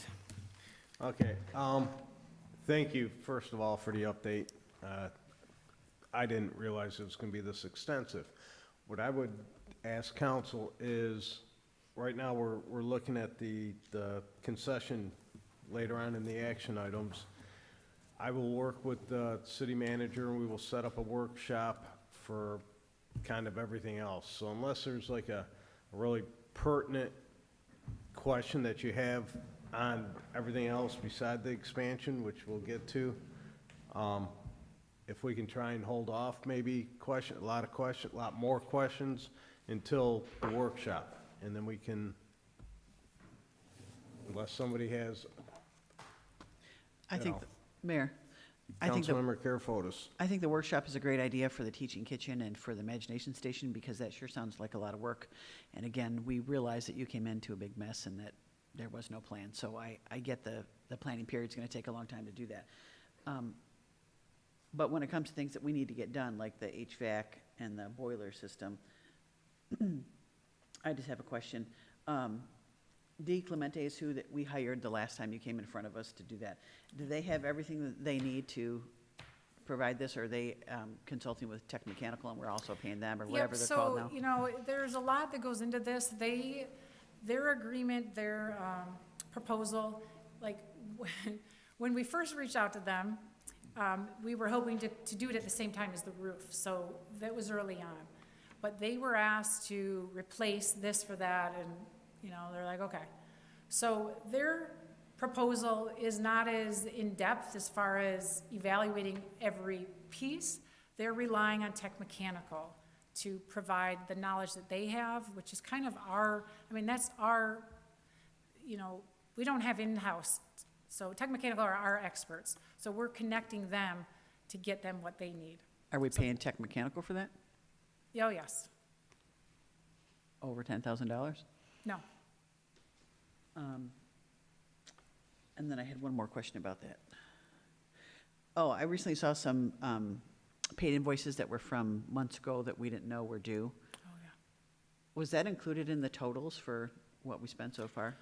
I have to check the ones. So, yeah, it's been, in the last 6 weeks, I've gotten $80,000 of maintenance bills, that most of them were before I was even here, and I didn't know about them. Right there, like So April or we something? tried whatever we could to put into the grant, so some of those are in the grant. Some of them we couldn't because they were maintenance, and we couldn't work that in as, like, you can't do PM in the grant. Right. But yes, we have tried to go back on any of those old ones and put in the grant, whatever we could. Mayor? Councilmember King. I'd like to say I really appreciate the research you put into this, especially the imagination station and teaching kitchen. I love the idea of the workshop too. I definitely want to repeat things we've done at Radcliff in the past, and I definitely want the residents to get value out of whatever we build. I know it's grant money, but still the residents need to get a value out of what we do. So I really appreciate it. Okay, thank you. Any other comments? All right. Thank you, Ms. Smith. We'll work on scheduling the workshop. Okay, we have no community events, no petitions, communications. Public hearing, we have a sidewalk ordinance amendment section. Mr. Gibbons. Yeah, thank you, Mayor and Council. As we discussed previously, you know, we are in line to receive $2.5 million worth of grant funding from the state to fill gaps in sidewalks in Garden City. We also have on our books a requirement that when people sell their homes or obtain a rental certification, that they install a sidewalk. With those gaps about to be likely funded through a state grant, we discussed at the last meeting where this issue came up, was kind of halting that and seeing if we could amend the ordinance until at least to get rid of those two provisions, so that we can at least get to the other side of the grant and then decide where Garden City is and what needs may be present for those things. Because if in a few months those are funded, those new sidewalks are funded by the state, then that's what we'd like to have, and not have any more Garden City citizens have to pay for something that may be funded by the state. So with that said, we examined ordinance 94.35. In your packet, you'll see that there's two parts of that ordinance primarily that we'll be examining whether, and I do recommend to amend, to remove, which is the two requirements that when a property is sold or is being used as a rental, that they're required to install a sidewalk prior to getting a certificate of occupancy.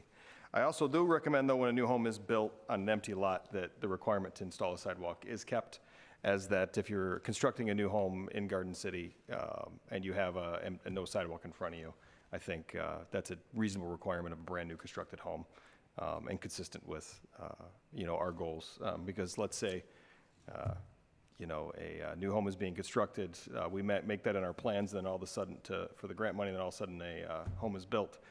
That should be within their construction plans, not ours, because we don't know when that'll be complete, and we want to be able to identify what gaps we're going to have in the sidewalk as it currently stands. So, you know, and going forward, if we choose not to amend this any further, I'd still like that any new lot that's constructed in Garden City that requires a sidewalk in front of it.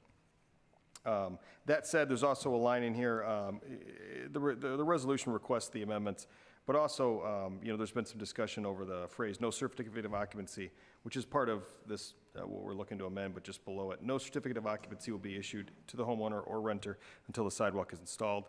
I believe there's no issue in, just for clarity's sake, removing that entire sentence and just leaving D1 in that 94.35 section stand, and just removing the other pieces.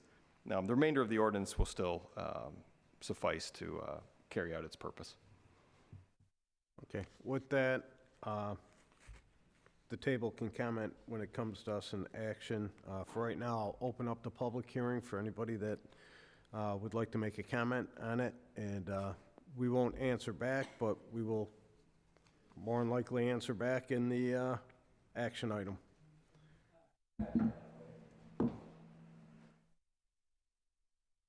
say suspend it. You're talking about taking it off altogether. Yeah, I apologize. I don't think Amend we is should what, take it off. not suspend, amend. You're just talking about removing it. I don't think you should remove it. You've got a grant. I'm assuming you've already got the grant money. No, see, No. that's it. I wouldn't have a problem if you want to suspend it till April. But when you take it off the books, you're not covered. I don't want to hear you got enough money to cover all the sidewalks. So right now, I guarantee you nobody can tell me how many sidewalks you got missing. Because there's a lot of them, believe me. So if you're going to take it off the books altogether, which you're probably going to do anyway. But I'm telling you, it won't be the first time the council stuck their foot in their mouth and jumped the gun. So you better be careful. Thank you. Further comment? Yes, sir. Please state your name. My name is Ed Milne. Just the grant money, is that state money or county? State. State. Now, who gonna benefit from this? The rental units or residential or both? I'm sorry, just for clarity's sake, this is just a statement portion. I try my best. I really want to answer, but There's more to come down the road. can probably provide some more. I have a comment to make here in a second that might address some issues and concerns you have. Probably in the action, when it gets to action, we'll probably address most of your concerns and Mr. Molnar's. Right, thank you. Okay, further comments from the public? Last time, any more comments from the public? All right, I'll close the public hearing on that. Item 11 is the consent agenda. Mayor, Councilmember Witt. I'd like to make a motion to approve the consent agenda items A1 through 5 as presented. Support. Support from Councilmember Dold. Comments from the table? From the public? All in favor? Aye. Opposed? The motion passes 7-0. Okay, action items. Item 1 is the sidewalk ordinance amendment. Mr. Gibbons. Yeah, just to clarify, first to understand the difference between suspending and amending. So amending would remove these things and suspending would suspend the ordinance. What it turns out is, at law, you have to use the same process to suspend as you would just to delete it. So ultimately, if we were to suspend it or amend it, we still have to go through this public hearing process. We still have to deal with it. So we could bring it back with the same process as to take the suspension off. And you know, a little bit of research has revealed that at a certain point, you can only suspend it for so long, and they frown upon suspending it more than a year. And given that we haven't been given the grant money yet, we don't know the time frame, what it'll take to come up with a plan to be able to place those, put those sidewalks starting to be constructed.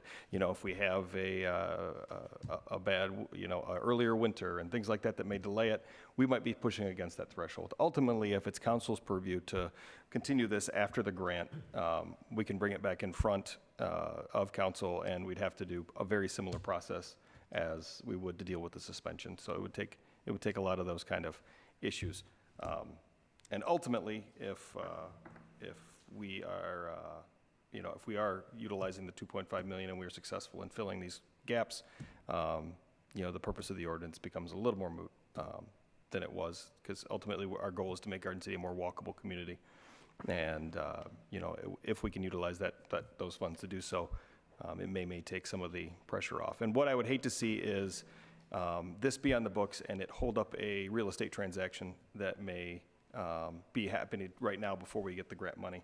You know, it was my understanding based on the last councils, and I'll get council's input now, is that we had a fear that people would hold off on buying Garden City homes or things like that because of the unknown of whether you have to do that, or the fear of it. And we have heard from some folks, especially in the real estate industry, that they feel that it was, Hindering. a hindrance to that. Whether that's accurate or not, what we do know is we got 2.5 million coming. If we remove these parts of the ordinance currently, we can always put them back on if council so decides. And lastly, on the rental thing, yes, this removes the requirement for someone to get a rental occupancy to put that sidewalk in, in order to obtain their rental cert. There was some legal questions, because this has gone to court already, and there's been some back and forth on the legitimacy of that portion of the ordinance anyways. Given that we're looking at the $2.5 million coming, I think it's just a timely time to amend it now, finish the grant out, come back, take a look at it again. Ultimately, though, what I would be advocating for always is whatever we need to do to make Garden City a more walkable community that's more appeasing to people looking to buy homes in Garden City, which walkability is one of those factors. At the end of the day, that's what we want to do. And if we can do it on the state's dollar, then I think we do that and max that out, and then we revisit and see what we need to do. Okay, before we do any more discussion, we'll entertain a motion for now. Mayor, Councilmember Witt. I make a motion to approve the attached amendment to Garden City Ordinance 94.35 construction permit. Support. Support from, is that Councilmember Karafotis? Okay, I'll say this before I ask the table. As far as how many sidewalks, we are in the process of getting with our engineer to find out how many gaps there are in the city and what the estimated cost would be to replace those. If it's less than 2.5 million, then that's awesome. I'm sure the council would agree that we'll cover it all. If it's throwing out a number, if it's $3 million worth of sidewalks we need, then we may have to figure out a percentage of how much the city can afford or pay out of that versus what, and when I say the city, the money from the grant versus how much a homeowner would have to pay for it. So those are a work in progress. We don't have that number. I can tell you that we have $3 million worth of missing sidewalk, and I don't think our engineers can yet, but we're working on getting that figure, or at least close to that figure, so we know council can make a decision on what the percentage, cost, and all that would be. That's what I have for right now. Further discussion from the table. Mayor, I'm going to amend the motion real fast, if Councilwoman Karafotis would agree, but it is removing the line after D3, which states no certificate of occupancy will be issued to the owner until the sidewalk is installed. That is removed in the motion. Support. Okay, so we have an amended motion. I think we have to vote on that, don't we, Mr. Smith? On the amended, or no? No, they both agree that. Okay, that's fine. Okay, further comments from table? Mayor, just so the public is clear, we're not getting rid of the ordinance. We're just changing some language till we decide what we're going to do with the money. We can always bring it back if we need to. But what we're changing is, previously, people had to buy a house. If there was no sidewalk, the homeowner or the seller was responsible for putting that sidewalk in. They are no longer responsible for that. They can get a certificate of occupancy without having a sidewalk, because we're waiting to see the money we get is going to help pay for that. So just so the public is clear that that is going to be suspended. You can buy a house in Garden City and not have to pay for the sidewalk currently until we figure things out. All right, and I believe if you buy an empty lot, or a realtor builder, when he builds a house, he's required, as far as I know, to put in a sidewalk. So it wouldn't fall on the homeowner, it would fall on the builder to put it up and then, or put it in, and then it would move forward from there. Anybody buying an existing house, seller or buyer, does not have to put the sidewalk in. Correct. Perfect. Further comments from the table? From the public? We talked about the percentage. You and I did, Mayor, when you had the open meeting. I understand all that. You don't even have a grant money for $2.5 million. It's coming from the state, supposedly. The state changes their mind every day. We've lost a lot to the state. And you always, every council, since I've been here 60 years, want to make the city a walking city. But you don't. You keep backing out of it. You're afraid to tell people you got to put a sidewalk in. It's been that way for years. And the grant money is a pie in the sky with the state of Michigan. And you all know it, I know it. You don't know if you're going to get it or not. And because the state, they're the state. They're almost as bad as the county. And that's pretty bad. But I don't want to hear nobody tell me I want to make Garden City a walking city. Last council people or all the rest of you, because it's not, you don't do it. You say it, but you don't want to make, it's hard to sit up there and do it, I understand, because you want people to vote for you, and you're going to make somebody mad. But that's just the way it is, but I wouldn't count on no state money. This is not the way I wanted to welcome the new members. You already know me, so no harm with you. Thank you. I would say so far I think we've gotten all the money that we've been promised on our grants and that, so I'm gonna hold my breath and, I may turn colors, but I'll hold my breath on it for right now. Further comments from the public? Okay, all in favor? Aye. Aye. Opposed? Motion passes 7-0. Okay, item 2, I'll call it Ms. Smith again. This is on the Radcliff Center front office concession expansion. Hello. I don't know how much more I need to add. I feel like everyone's got a good idea, but if you've got questions, let me know. This is to approve the extra work to complete the licensing portion of the concession, which is attached to the front desk. Mayor, Councilmember Witt. I do have a question. I was going to ask it during the presentation, but I know a few weeks before the new council was set, we approved the fee schedule, which went for party rentals and stuff like that. Would this upgrade help with potential revenue sources for birthday parties and stuff like that? Having the concession stand with pizzas or? You know, that's actually a good question. That's not the intent of it. It would give us a licensing, and I think one of the areas, because we have that long sink area and we have countertops, it could be used for a big party in the, like a setup. I know right now, the staff have to go to that old room and plug in stuff in our storage room. So, I mean, it's not really the design of it. I mean, it's not to replace the teaching kitchen, but it could provide. No, not the teaching kitchen, but I'm saying just providing instead of ordering. It could, actually, I mean, that is a good pizzas. point, because it's licensed, so it would allow, if someone brought in a party and they wanted to do catering, and sometimes catering just needs a place to warm up, and they need the 3 sinks, so that is we could actually do that. I didn't really think of that. Yeah, like a movie theater rental where they do Right, pizzas. could add that onto your party package, that's true. That was my one question, is if it's possible with this setup, so. Yeah. it would. Mayor, Okay, we should make a motion first and then, I have one more question. go ahead. I just lost my train of thought.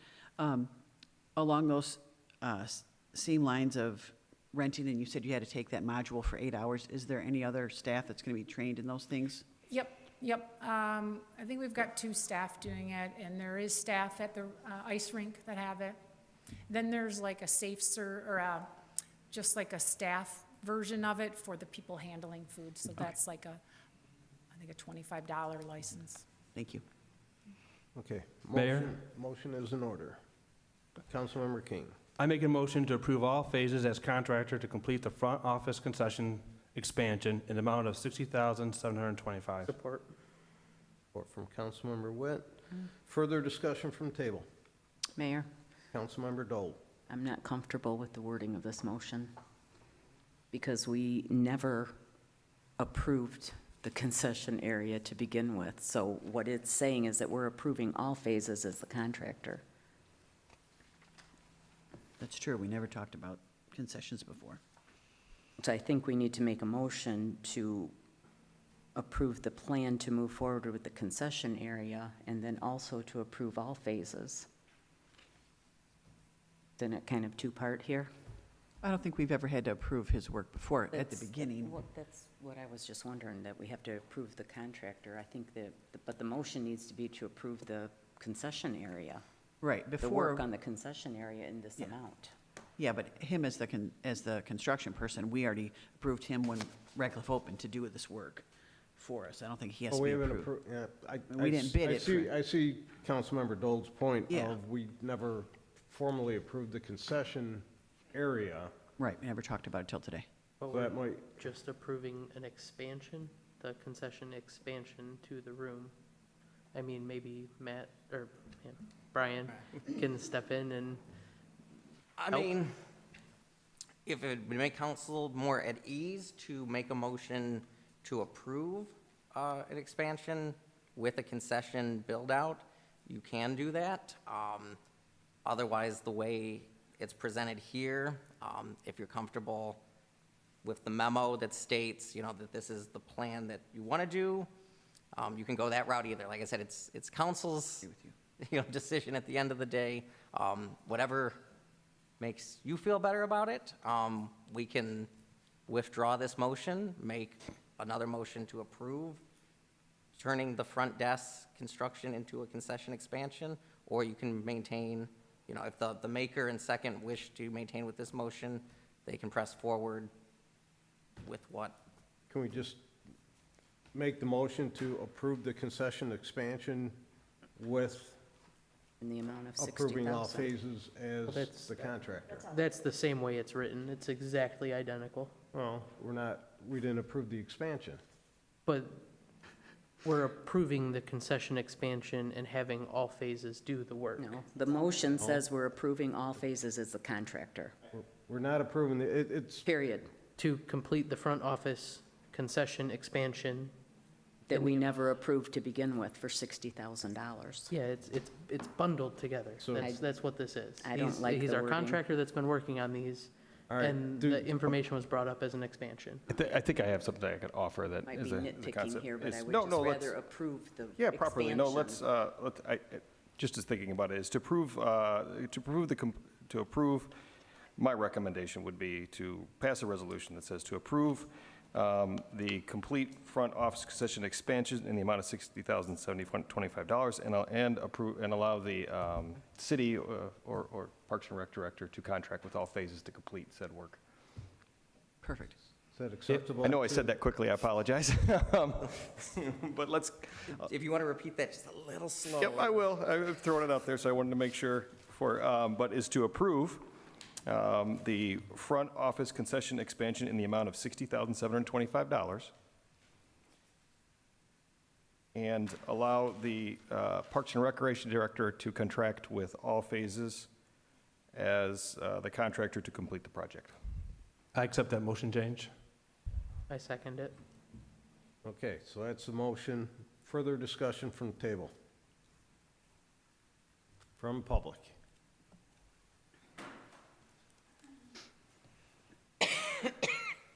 My name's Bridget King. I just know that my daughter does do dance at Radcliff Center, and she's there Mondays from 4:15 to 7:45. I am fortunate enough that most of the time I can bring her dinner, so I don't have her eating out of just the concession stand, which is usually just candy bars and stuff. I think this would be helpful for a lot of parents, because a lot of parents don't have the time to either leave home, go get their child food, and bring it to them. So I think it'd be a good thing for our community and our kids and our people at the Radcliff Center. Thank you. Further comments? Okay, all in favor? Aye. Aye. Opposed? Okay, motion passes 6-1. Item 3 is our council schedule for 2025. Mayor, Councilmember Dole. motion to approve the 2025 City Council schedule and direct the city clerk to publish as required in Public Act 267 of 1976. Support. Support from Councilmember Karafotis. Further comments from table? From the public? All in favor? Aye. Aye. Opposed? Motion passes 7-0. Okay, we have no other business. Public comment, you'll have 3 minutes on non-agenda items. It's a time for you to make a comment, not to go back and forth with us. Anyone wishing to speak?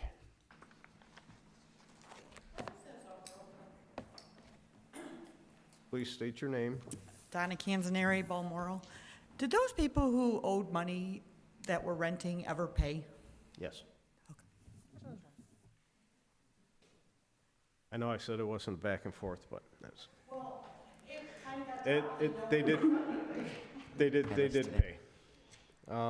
Other comments? Okay, city managers report. I'll be brief. First, it seems like a long time ago, but I want to congratulate all the police officers and the firemen police officers who are sworn in, and the firemen who were promoted today. And I really just want to, I apologize. It's already a long meeting, but you can't go without saying what a pleasure it's been to work with Captain Derek Clapier over all these years. There's guys that represent their department. When you think of Garden City Fire Department, there's a few you think of. He's the first that comes to mind, and that's because he's been such a great representative of this city. And just from the police side, every rank I've served through, he has been nothing but an amazing person to work with, and I wish him the absolute best of retirement, but we will miss him terribly here at the city of Garden City. So, and then lastly, there was just a lot of discussion and a lot of point counterpoint, and that is what government is supposed to be. So we all have our visions, and it's our job to try and make those visions come true. And it's your job to make sure that as representative of the public, you ask the right questions and get those answers. And I think the discussion, particularly in regards to the Radcliff, is particularly healthy. I look forward to a workshop. And I just want to thank Erica. That was a fantastic presentation. She gave us a lot of information.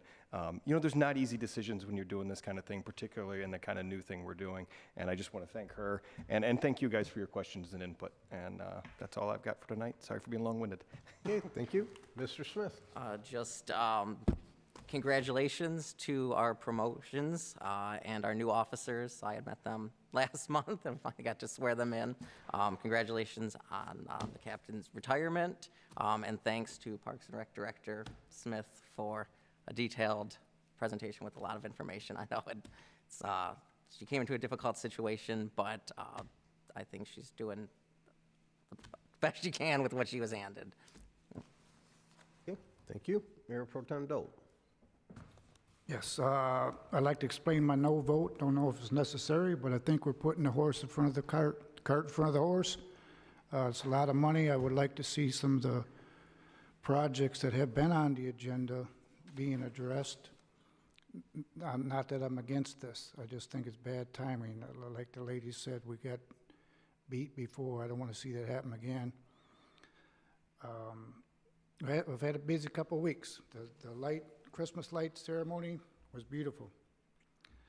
I attended the Christmas parade, yes. That was fantastic too, as well as a Christmas chorus at the farmhouse. That was amazing. I was hesitant to go, but I'm super glad I did. And I think that's about all. I'd just like to thank everybody again for letting me represent this community. It's an honor. All I have. Thank you. Councilmember Hughes. I also would like to congratulate Officer Marcica and Stanley, and I want to welcome you to the city. And I want to thank you for you committing yourself to this community. As to engineer, lieutenant, and captain on your promotions, I congratulate you, and I'm glad you're here to step up when needed. And lastly, Captain Perrier, enjoy your newfound freedom. Okay, thank you. Councilmember Witt. Yes. Firstly, letters to Santa. If you are submitting one, the last day to get a reply is this Friday. They have to be dropped in the red mailbox right in the front of City Hall. This Sunday at noon, there's a skate with Santa at the ice rink. It's an open skate. And then from my side of the committee for Santa Land, I just want to thank everyone who lined the streets, braved the cold, came out, had fun, volunteered, spent their time, all of the community organizations that were in the parade, the awesome floats, everything was awesome, very cold, but definitely a parade to remember. So that's all I have there. Thank you. Councilmember King. I'd also like to thank or congratulate all the new hires for the police officers, the fire department promotions, and the retirement of Captain Derek Lapierre. I'd also like to mention I also had opportunity to attend the Straight Farmhouse Santa Claus display. It's a very extensive display, over 200 Santas, going back from 1960. A very nice display. If you're interested, they're open on Wednesdays and Saturdays from 12 to 3. I would highly recommend checking it out. That's all I have. Thank you. Councilmember Dole. First, I would like ask our Parks and Rec Director, Erica, if maybe in the future she could split her presentations into like smaller sections. Again, like everyone else, welcome to our new police officers. Congratulations to our firefighter promotions. And yes, we will miss Derek. But I'm excited for him and for the journey ahead of him with this retirement. Last but not least, want to congratulate Garden City Middle School POM team again. They took first and second place this past Saturday, and I cannot remember the name of the competition, so, but that's not the important part. That's all I've got. Thank you. Thank you. Councilmember Karafotis. I just have a couple things. Donna kind of beat me to the punch, so just confirming T-Lab is paid in full. And do we have something in place moving forward that rent is not going to be late again? Like, does he have a contract that says you can't pay rent late because you owe this much and blah, blah, blah? We weren't able to, we got a judgment for the funds, but we weren't able to amend the contract. That's set until, but I can promise strict enforcement of the contract. And he's aware of that strict enforcement? I think we demonstrated that recently. Well, it took us 3 years, but the other thing is people have been asking about the new treasurer. Brian said that things are going well. Can someone confirm how to pronounce her name? Deanne Irby. Irby, okay. I had a couple residents ask me that, so. I also want to congratulate everyone that got their promotions and also wish good luck to Derek in retirement, and I want to thank him for serving our city. He's been one of our #1 firemen for the whole time he's been here, and he's going to be missed terribly. And then I hope that the workshop gets scheduled soon for Radcliff, because I know Erica has that urgency, and I know when it comes to the things that we're going to talk about at the workshop, the Imagination Station is a huge undertaking, and so is the Teaching Kitchen, and those all have to be done by October 25, correct? So the sooner we get on that, the better, because it's going to take a long time. That's it. That's it? Okay, thank you. I have a couple things, but yes, I'll give it to the city manager, and probably early January, we'll try and get the workshop scheduled. I also want to congratulate our new police officers, all our promoted fire department, and congratulate Captain Lapierre on his retirement. 31 years, long time. Nothing but good for him. And the police, it's kind of, I did ask about Officer Stanley being related. So now we have brothers there. We have a father-son in our police department. I think it's awesome. I think it speaks volumes about our city, and family members not only don't move away, but they come and work here for us. Our DPW has family members that they all come and want to work here. And speaking of all that, we had the Santaland Parade, we had the tree lighting event, and we also had the renaming of the American Legion to a former council member and former mayor, Bill Kalidas. And I want to thank the DPW, Police Department, Fire Department, the Communications Department that covered all those events.